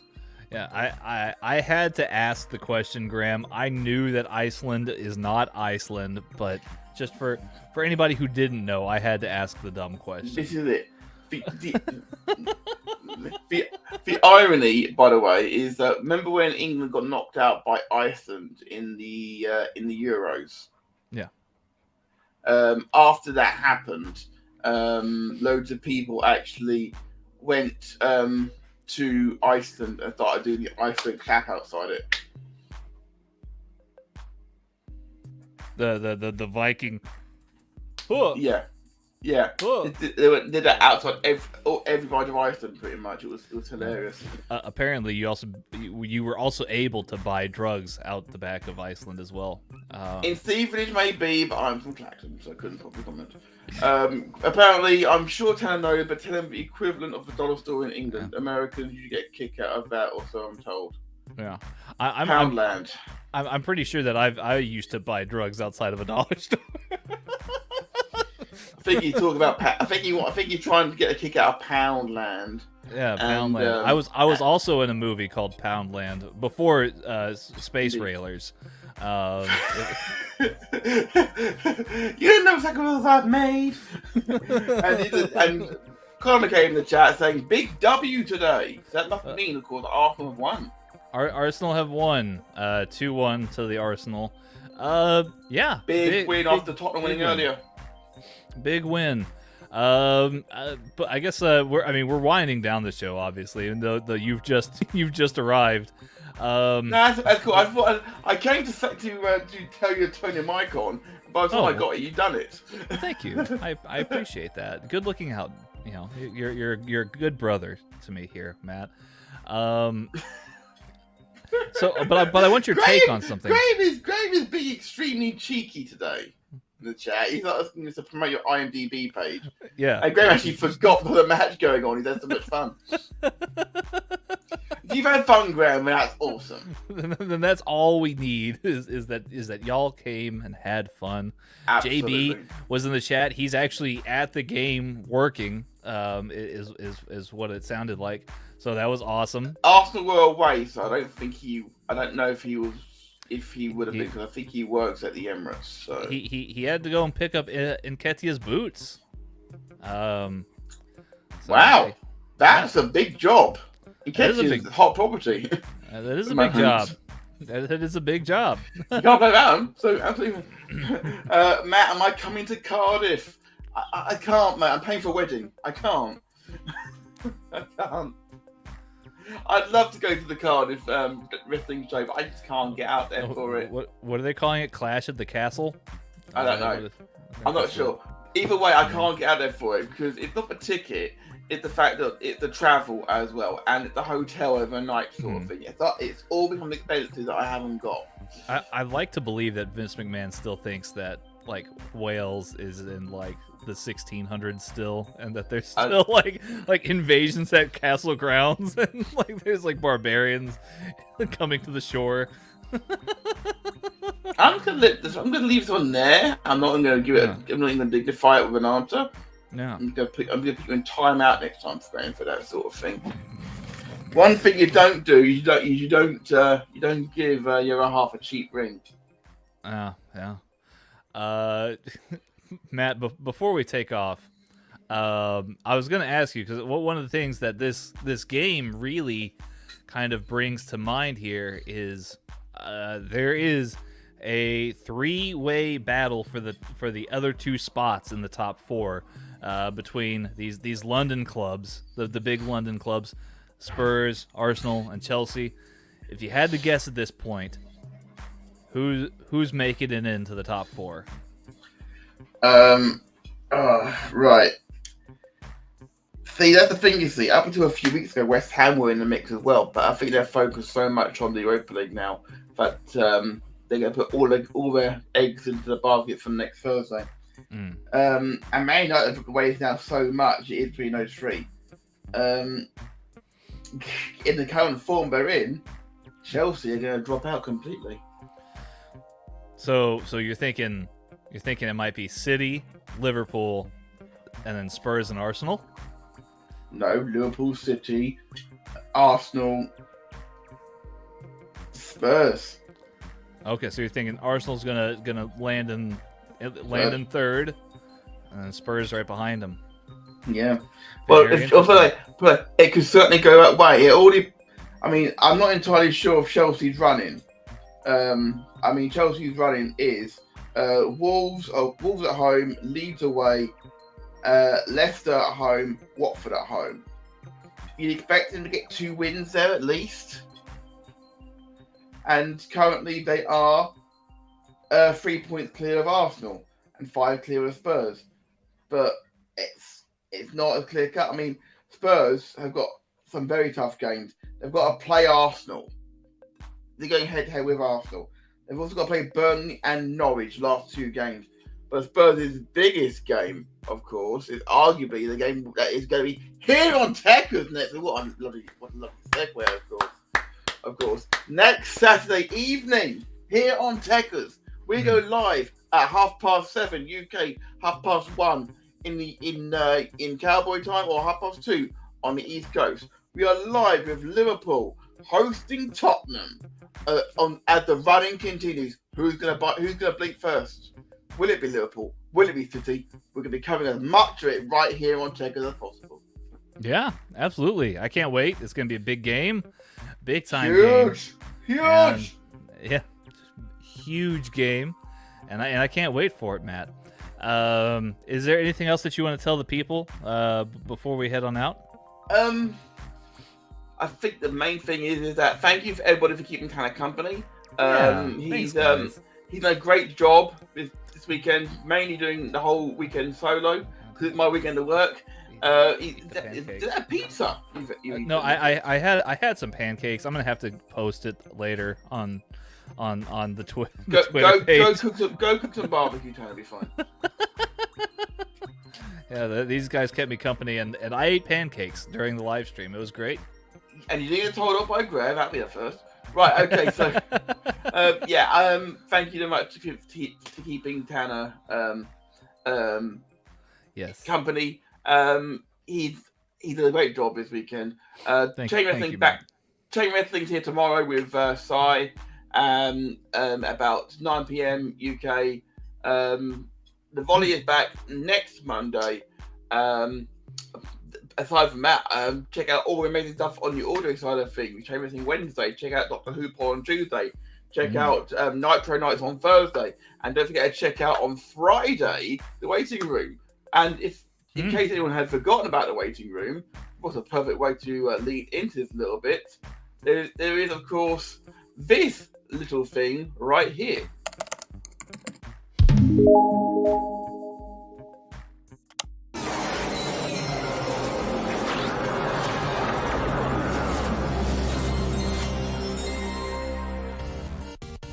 It all started when coronavirus hit and the world went a little caca.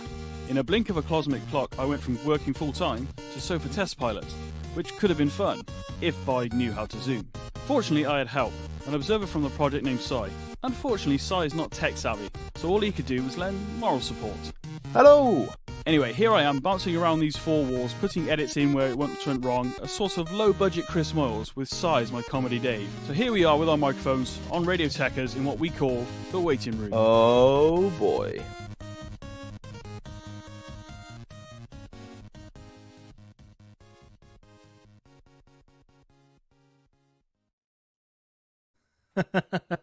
Yes, the waiting room. Go check it out, you guys. It's a lot of fun. Season 2. I like the graphics that they're using for these little adverts here. These are awesome. I also like how Benny was able to update size graphics so that he looks a lot less like Geddy Lee. Yeah, absolutely. So obviously, follow me at Matt.uk. Don't forget, of course, to follow the main channel, of course, at Radio Tekkers. Do it. I do believe that Tanner is at Tekkers Gentleman _ still. Yep, that's me. Okay, awesome. And of course, he may not be here, but he'll be back at some point soon. Follow his Ben Viney and follow his lordship on Twitter at PodfileMags and on TikTok at MagsAllPods. Yes. Just talked to Mags a little bit yesterday. He's doing good.